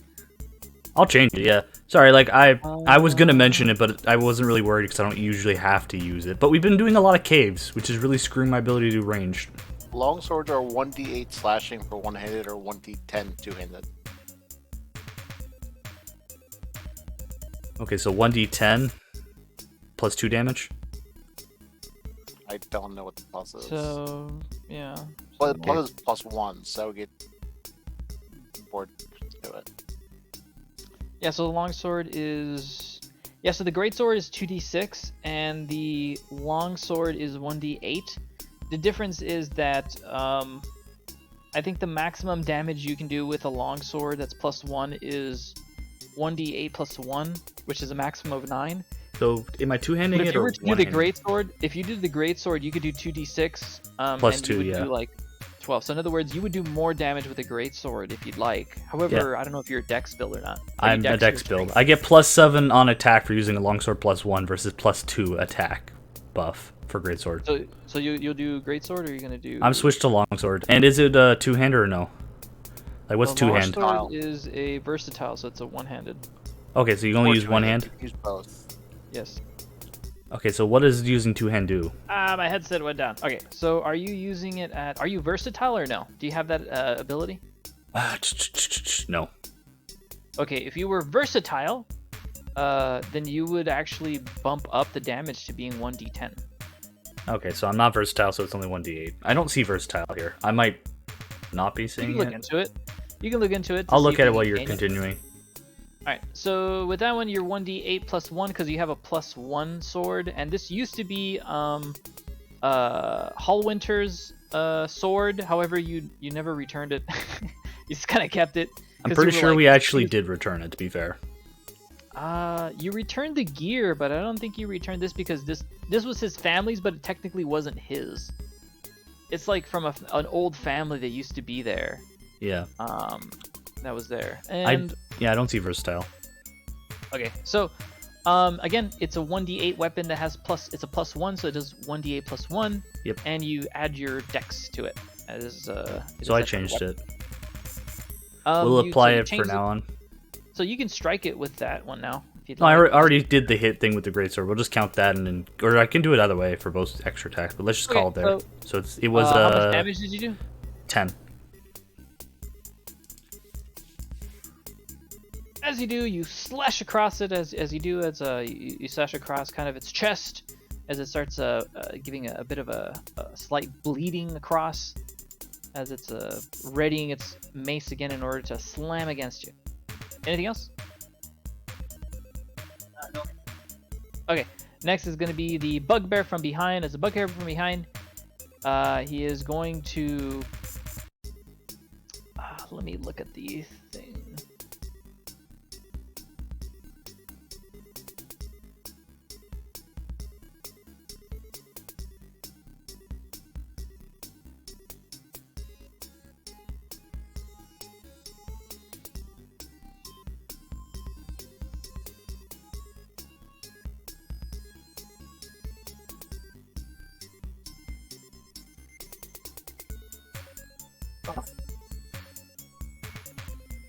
Oh, okay.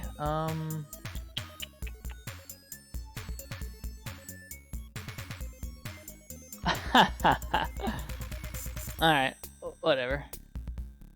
So the bugbear then moves up, and as he moves up, he attempts to slam down his mace on Kathra.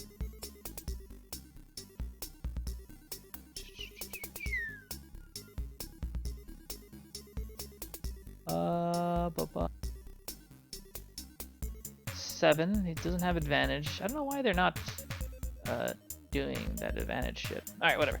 Anyways, it misses. Next is going to be this bugbear. As he moves, he notices that 1, 2, 3, 4, 5 here. I want to swing at that one. Okay, you change back from your defensive stance into your regular stance, and you do an attack of opportunity. You have advantage.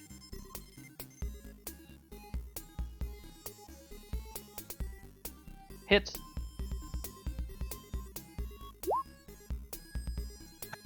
Wait, 6. 6, okay. As you do, you strike it, you get out of your defensive stance, and you slam your hammer against it. The bugbear moves past you as he attempts to attack the human. And as he does, he goes up to Kosef, and he goes, groggle, groggle, robber, robber, robber. Nat 20. Alright. This is I don't know if you know this, but brutes have something. Fucking bugbears have something called brute, which is when a bugbear hits with a melee weapon attack, the attack deals 1 extra die of the weapon's damage to the target. So that means that the damage that it would have done, which is a Morningstar, it's 2d8 plus 2. It's going to be 3d8 plus 2 now.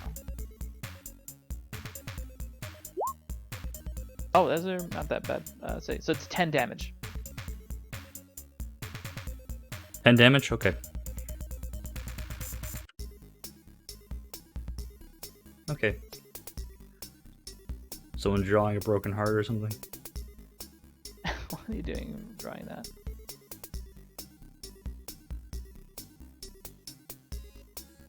And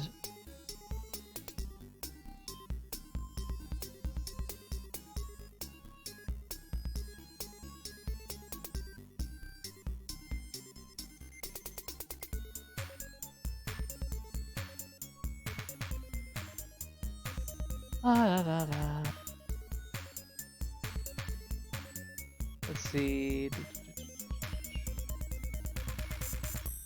Alright, who's next? This bugbear. And this bugbear did 10 damage to you, and that's it. And next is going to be Kethra. You're currently in regular attack mode. You have 3 bugbears surrounding you.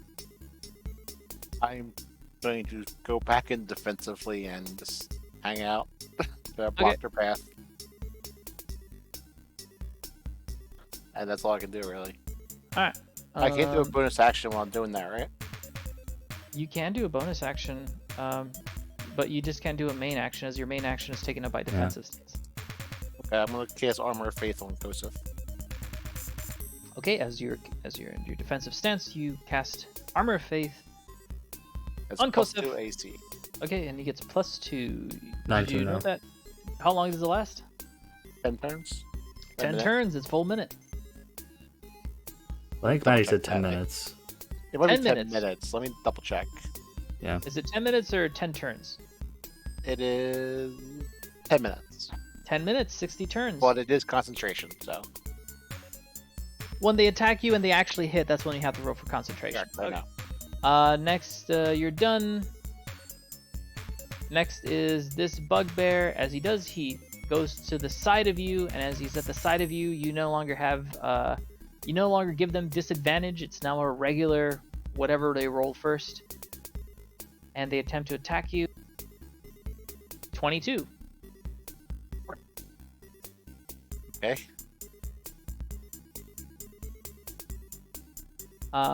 So as he strikes you, he does brute strength, and as that brute strength does, it is 3d8 plus 2.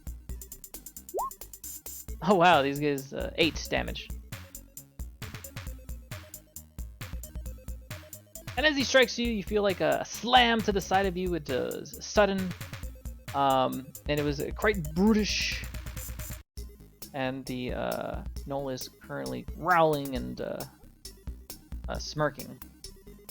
Let's see. I have to roll a DC 10 concentration, which is Roll. Constitution, right?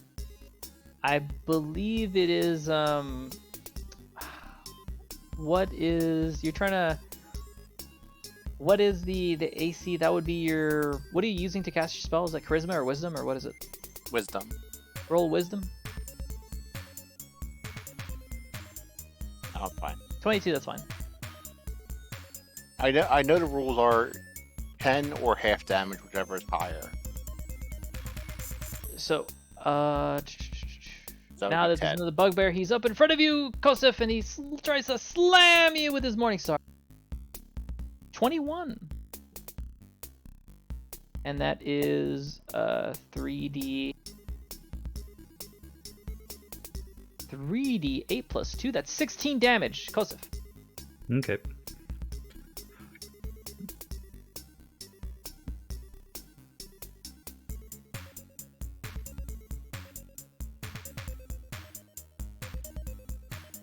Alright. Next is going to be the second bugbear, which strikes you, Kethra. 18. It's miss. He strikes at you and he slams your shield. You're able to like take the hit, and you move the Morning Star to the ground as you parry it.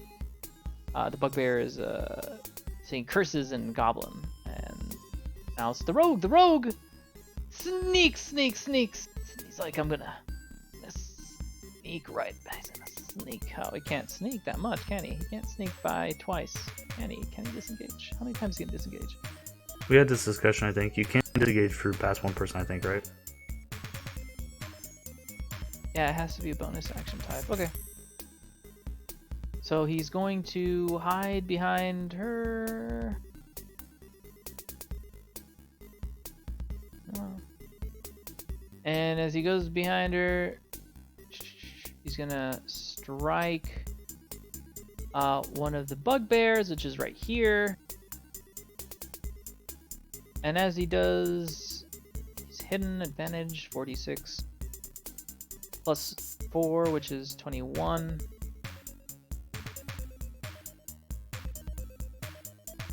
As he does, you see these deep gashes appear on its fur. The bugbear is confused that he doesn't see where the hell it came from. As the rogue then hides inside the dwarf armor shield. He hides like right between her armor and like her shield, and he's using the shadows as everything is like torch lit, and there's a lot of deep dark shadows in this cave.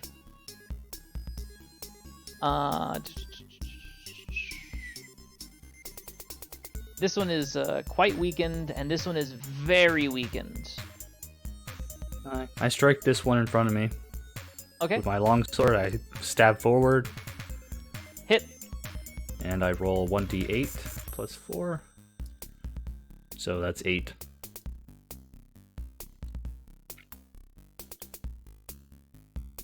You strike it. The bugbear looks weaker on its feet. Would you do anything else? I use my extra attack to attack again. I swing. Miss. Yes, miss. I use my extra bonus action that I get with second wind to heal, which is 1d10 plus 5. Huh?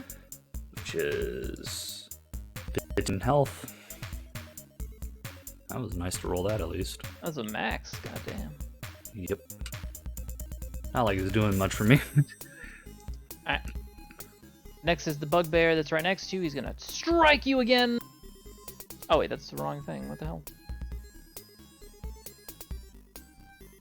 20. Wow, he just keeps rolling high. This guy's fucking crazy. Alright. Well, 20. that one has disadvantage, doesn't it? How does he have attacking? disadvantage? Who's attacking? You weren't clear on who was attacking who. Isn't the top left one? Why would this one have disadvantage? The one attacking me. Okay. I You weren't clear. thought this one was attacking. Sorry. Yeah, you weren't clear on who was attacking who. The southern one is attacked. The one that's southern. Yeah. Oh, okay. The turn order didn't go that way. I wasn't sure. Okay. Go ahead. Oh, you're right. What the hell? Alright, whatever.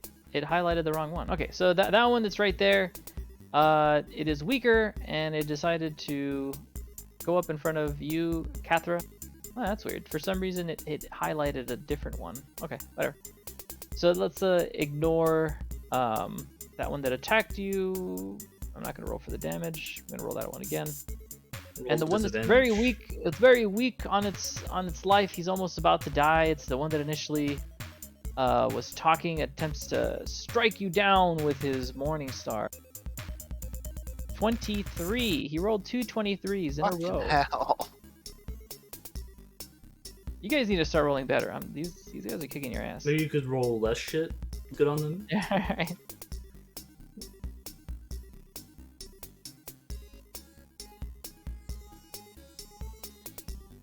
It's not like it's even my control of the dice. It's a fucking PC game. PC. And as he does, that is 3d8. Wow, that was really low. 3d8 plus 2. So that's 11 damage. Actually, pretty much in the middle because you got a 1, a 6, Wow, and a in you're between. almost dead. Do you have like no health potions or anything like this? I do. I'm going to definitely use one next turn if I live that long. Next, the bugbear is gonna strike you. Kosef, and as he does, it's a nat 1. And as he does, he swings wide. He swings so wide that it's too forward, and unfortunately, he swings right and hits, and is about to hit his other bugbear comrade, unfortunately, as he's right in the range of it. So let me just, because he has reached his weapon, and that was a critical failure. Because he's brutal. I'm gonna roll a normal d20 dice to see if he hits his buddy. He does not. He does not. He swings it and he almost strikes his friend as the other bugbear understands that it just happens. It just happens. Just don't worry about it. Don't worry about it.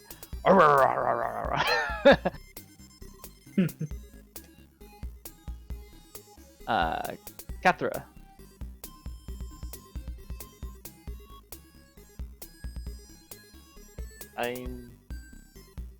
What I'm gonna do is use my bonus action to cast Healing Word at 3rd level.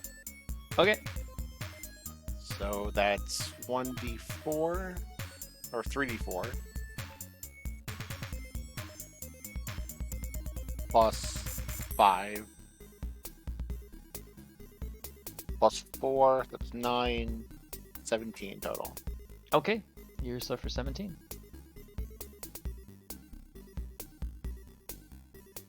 And I'm going to stay defensively because that's a bonus action. Okay. You will go into defensive stance. You lift up your shield and you prepare yourself for the onslaught of these goddamn filthy animals. You say, "Get your goddamn dirty ape hands off me," as you quote the movie. Let's see. Then the bugbear that's around you, he attempts to attack you again, seeing as he does not have advantage anymore. He swings. Bada. And as he swings, he just easily, as your defensive stance, you're able to like casually just like use your shield to again parry his Morningstar again as it swings and smashes onto the ground. Although you're able to parry these blows easily, you can tell the force that you're moving with your armor and shield. Make sure to maintain your equipment. Next is the bugbear that's right next to Kosef.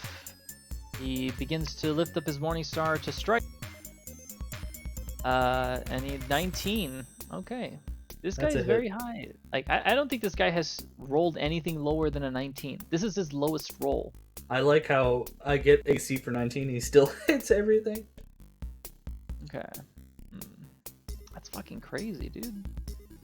He would have to like roll like a nat. That's fucking crazy. Roll 20 seems to really hate the player characters for rolls. 11 damage. Okay.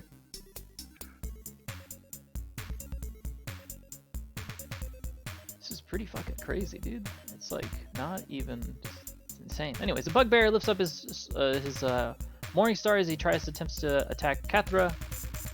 And as he does, he swings and again he strikes the wall in frustration as he attempts to strike Kathra, but she's too short and stout and too goddamn strong. Next is the rogue, as the rogue is hiding behind Kestra, and he goes up and he strikes the bugbear. It's on her right, and he hits 46. Plus 4 is 18.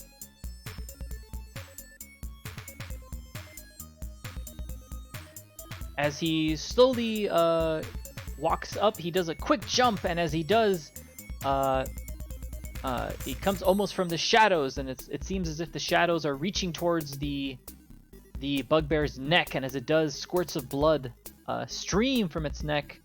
Within 3 seconds of the bugbear noticing the cut, reaching for its neck, he falls to its knees, and little by little you see the large stream of blood slowly become a trickle of blood as he falls to the ground. And the rogue then hides behind Kathra again. Okay.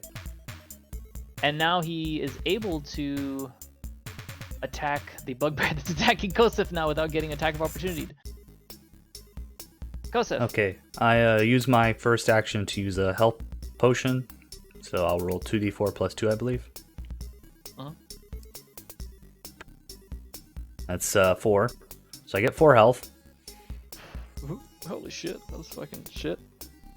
And because I have extra attack, I can still attack once with my longsword. And attack this gentleman here. And that was 18? Fuck. God damn, are you kidding me? So I hit this guy, and that is 1d8 plus 4. That's 6.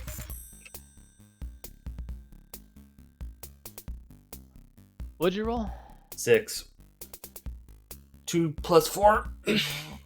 What was your base roll? 2. No, from your original. For my attack? I'm gonna talk to Hang about this later on. Wait, what happened?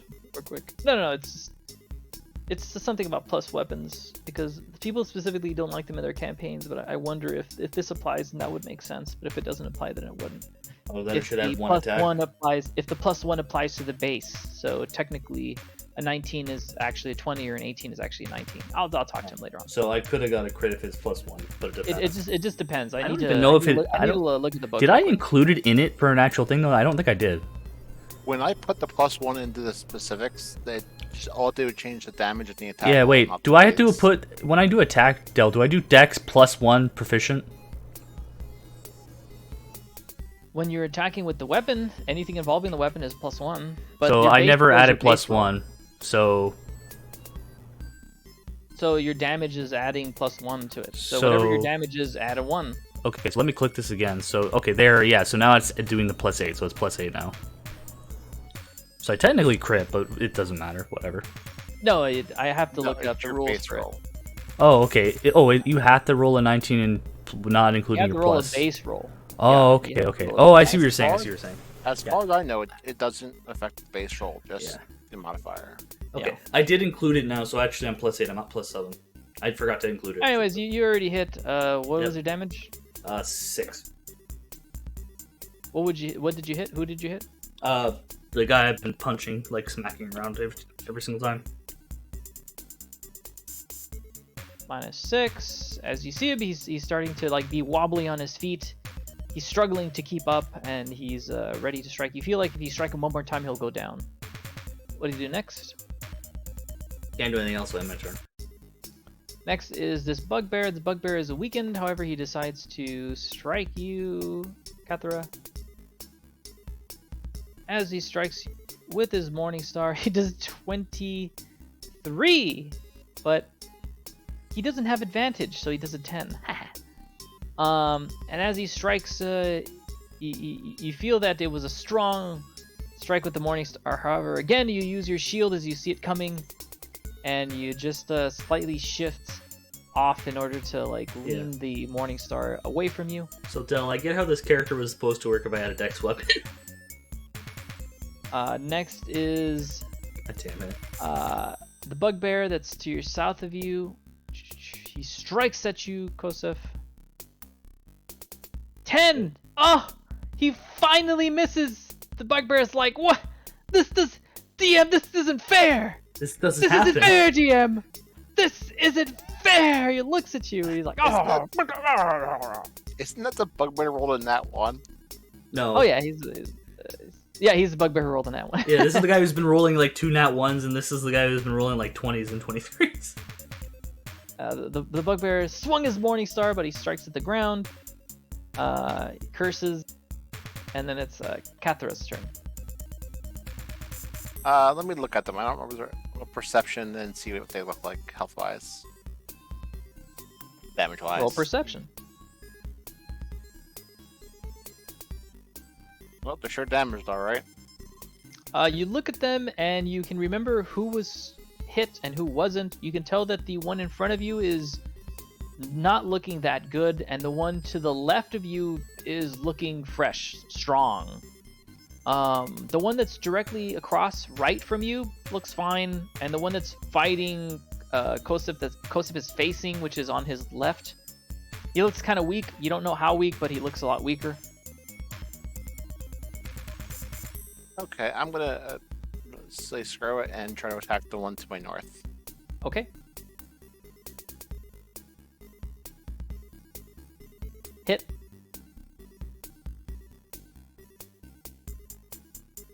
And damage. You lift up your great hammer and you strike. As you strike, you hit the shoulder of the bugbear. But as you clip the shoulder, you feel that you grab much more than just clipping. You see that a large chunk of its flesh is still stuck on your hammer. As you fling it away, you notice an arm fell off, and the bugbear is bleeding quite heavily and falls to the ground. And that's good. And my bonus action, I'm gonna drink one of my health potions. Good Lord. Oh, that's +2 as well, so 4. Don't worry, I rolled the same thing for my health potion. Alright. Is that it? Yeah, that's all. Next is that bugbear, which is dead, so no. Next is that bugbear, which is very weak. The one that's been rolling nothing but non-stop. 19 is its lowest fucking roll. He's like... Whatever he said, you feel very insulted, Kosef. I He roll. swings his morning I star. roll perception to see if I can understand what For tone was. the brief few seconds, you feel as if you had understood Goblin, and he said, "We offered you peace, and now we're going to offer you to our stew pots. We have onions, and we'll make you into soup. We will eat you." He just starts saying some things that you can formulate as being just a hungry bugbear who's going to devour you. You feel very threatened. Or, in a very sixth sense of way, he said that you were a snack, so I don't know.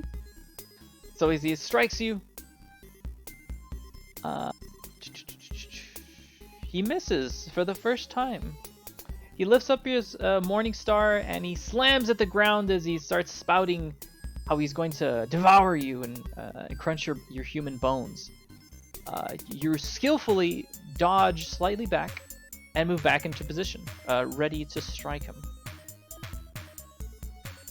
Next is the bugbear that's on your left, Kethra. He strikes his morning star. However, he does not have advantage because the other guy just died. Lucky, because one of the rolls is a nat 20. 18, that's a miss. He lifts up his morning star and strikes. However, he's distraught as his friend had just fallen. Instead of striking you, knocking you down, he's so saddened. He slightly misses you. You prepare your defenses again.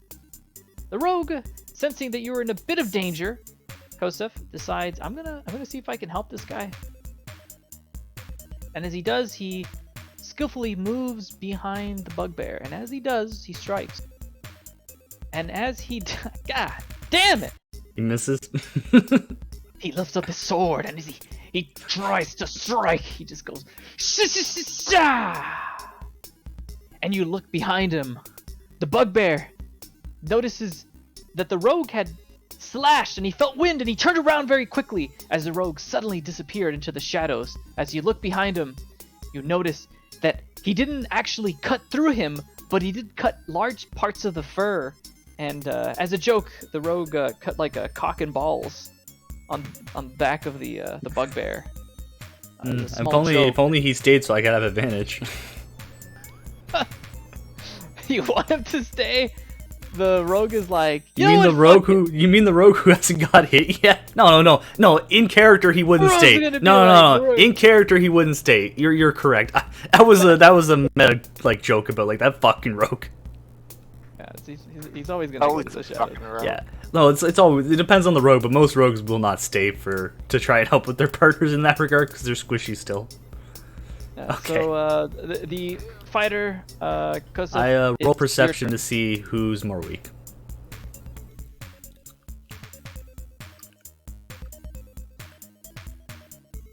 And I'll say that as a joke, because the I'll say that as a joke because of that joke that like he like shaved the back of the bugbear's back to look like a cock and balls as a joke. The bugbear did look behind, and you were able to see his back, and thus giving you advantage for that brief moment.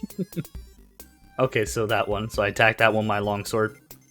Oh, thank God I have 18 advantage. hit. 1d8 plus 4. That's 8.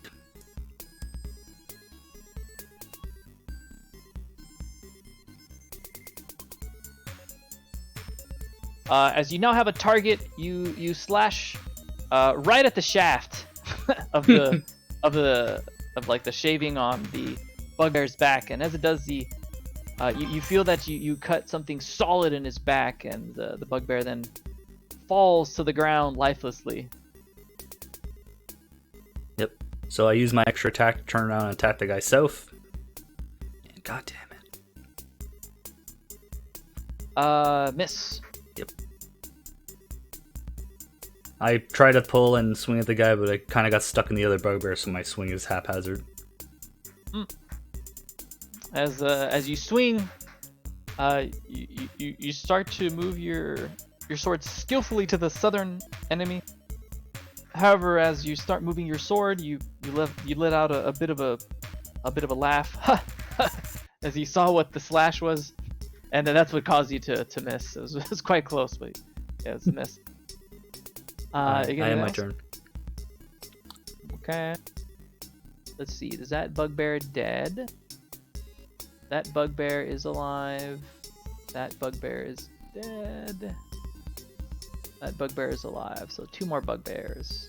And the bugbear is right near you. You missed. As he does, he says something in Goblin, and he strikes you with his Morning Star, and it misses. As he does, he lifts up his Morning Star, and like it slams on the ground as you move your body swiftly, slightly away. You get back into position. Next is Kathra. I turn to face the fresh one next to me and try to attack that one. Kusif has it handled over there.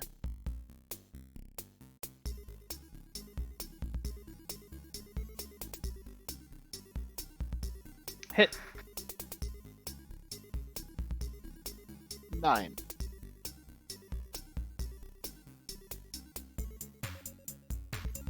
And that we'll be doing. Hey, you lift up your hammer and you strike the bugbear during the fight. He lifts out a small gasp as he steadies himself again. Do you do anything else? Nope, that's all. Next is the bugbear that you just striked. He lifts up his Morning Star and he attempts to get revenge. As he lifts up his Morning Star, he strikes with True, striking you square in your shield. However, the shield strikes your body. 23 does quite a bit of damage. 3d8 plus 2.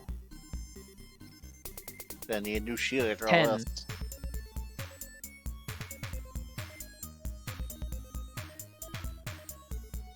Next is the rogue. The rogue then decides to sneak. Thank God. He decides to then sneak right behind and stab the bugbear. As he does, it is 46 plus 4. 21.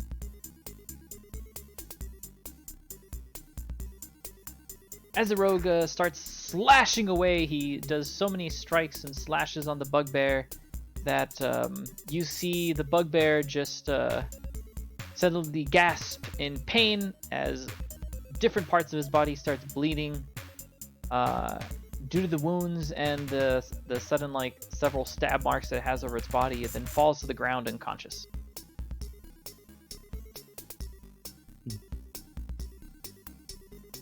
And then the rogue slowly walks back.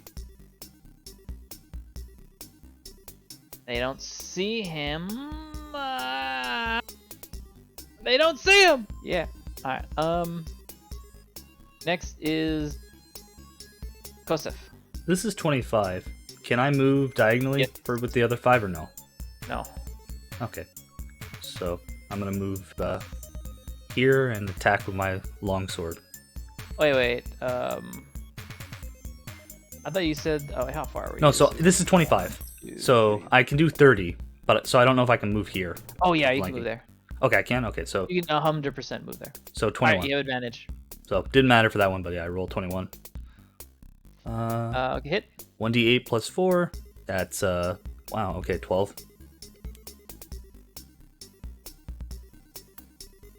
You move to the back of the bugbear's side.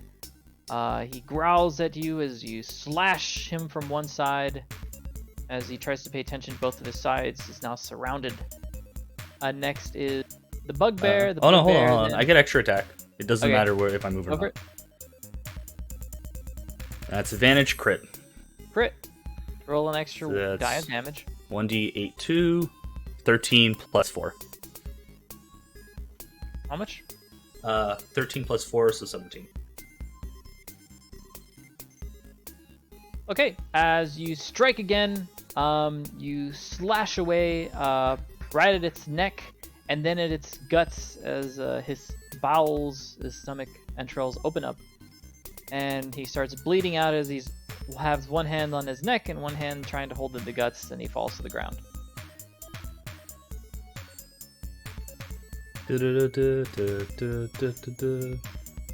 And he is dead. The rogue then decides to step out and sees one of the bugbears is still breathing as he's on the ground.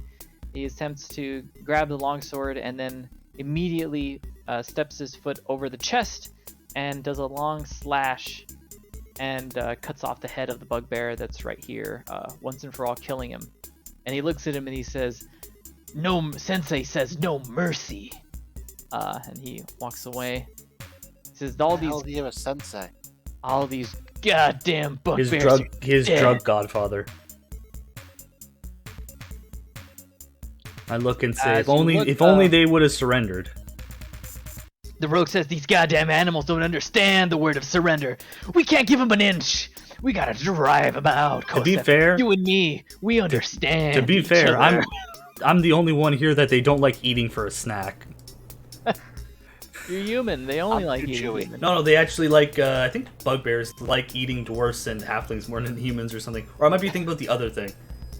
They might be No, thinking it's about the ogres. it's the ogres that Ogres, specifically ogres. love eating halflings and dwarfs before humans. Yeah.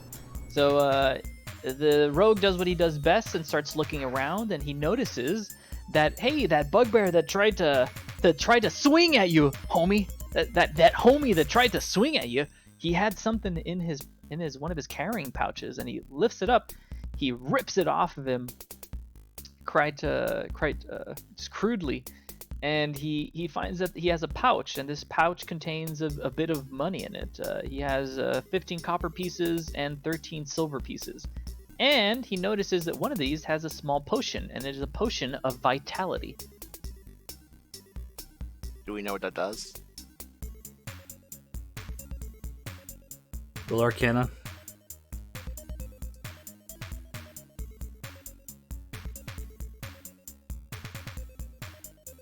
Or is it common enough, Del, that it's like common knowledge? Oh, now I roll fucking 20. What did you roll? Arcana, Maddie! Maddie understands. Tater looks at this potion and goes, probably like some. He just says, psh, pshaw. He doesn't even know what it is. He says, oh yeah, it's, looks like water. Maddie looks at it and removes the flask from Kosev's hands and says, this is a potion of vitality.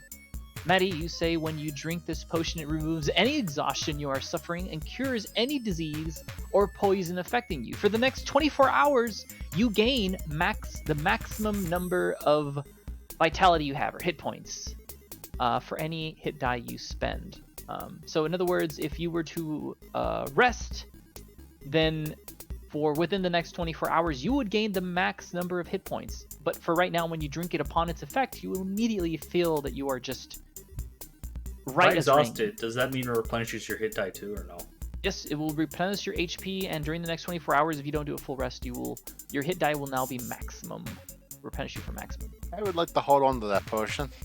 I was gonna say I assume Del, we're probably gonna call it here and do a short rest, right? For the next 24 hours, you regain the maximum number of hit points for any hit die you spend. Oh, okay. So these are here's any disease or poison affecting you. For the next 24 hours, you regain the maximum number of hit points for any hit die you spend.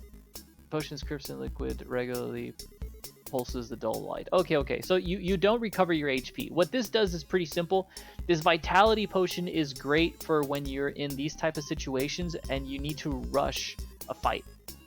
It's really good if you have a dungeon master who's actively trying to kill you, because this means that the next time you rest, you gain the maximum number of hit points. Also, if for some reason you're poisoned, this will remove the poison. The rogue then looks around. He's not able to find too much stuff, as most of the tools that they had are damaged because of the damage he did, and the rogue ends up going into the room where the bugbears originally were. You look inside, and the rogue then says that this actually looks like a barracks room. It looks to be the quarters of where the miners used to sleep, as you can tell that there's a lot of old items here that pertain to miners. There's bunk beds and like these areas. Like you can probably turn on these lights. You can turn on these this fire that's right here, and you can barricade the door, and you probably wouldn't get bothered. That And sounds like a Nundro plan to me. walks towards you guys, and he walks slowly past them. And the rogue then decides, you know what, I see a lot of zombies and wizards up here, so I'm just gonna quickly, and he begins to behead every single one of these bugbears, as he's like, I don't want to chance anything. He goes to all the bugbears and he just removes their heads, and he's like, I don't want them coming back to life. Hopefully, if they come back headless. Should we grab Gundred and barricade ourselves in here? I look at Nathaniel and say, shouldn't we delimb them too, just be safe? The rogue looks at you and says, I'm not a monster. The rogue and Nundro and all you guys are inside the room. You decide to barricade. And Kefra made a suggestion for getting the Dark Mage and Gundren and bringing him over here. The rogue says that he could go quickly towards that area. He says that he could unbarricade this side of the room and then just go and bring him, as he thinks he could manage. Okay. I turn on this campfire so we can see. So the rogue goes through the room. He goes and he doesn't find any other creatures. Yeah, he doesn't find any other creatures. And when he goes through, he finally meets with Gundren, and he finds that Gundren is still just looking at Neznar, and Neznar is still somewhat unconscious. As the rogue picks up Neznar and drags him to this area, and Gundren, he comes with you guys. As Gundren and the rogue come in, I rolled my hit dice while we were just doing that, just to get a healing. you guys can do a full rest if you like. You sure? I'm okay. You're literally barricaded in a room that was meant as a barracks. Fair enough. I just didn't know if you wanted to, like, I know you said initially we weren't allowed to full rest at all in the cave.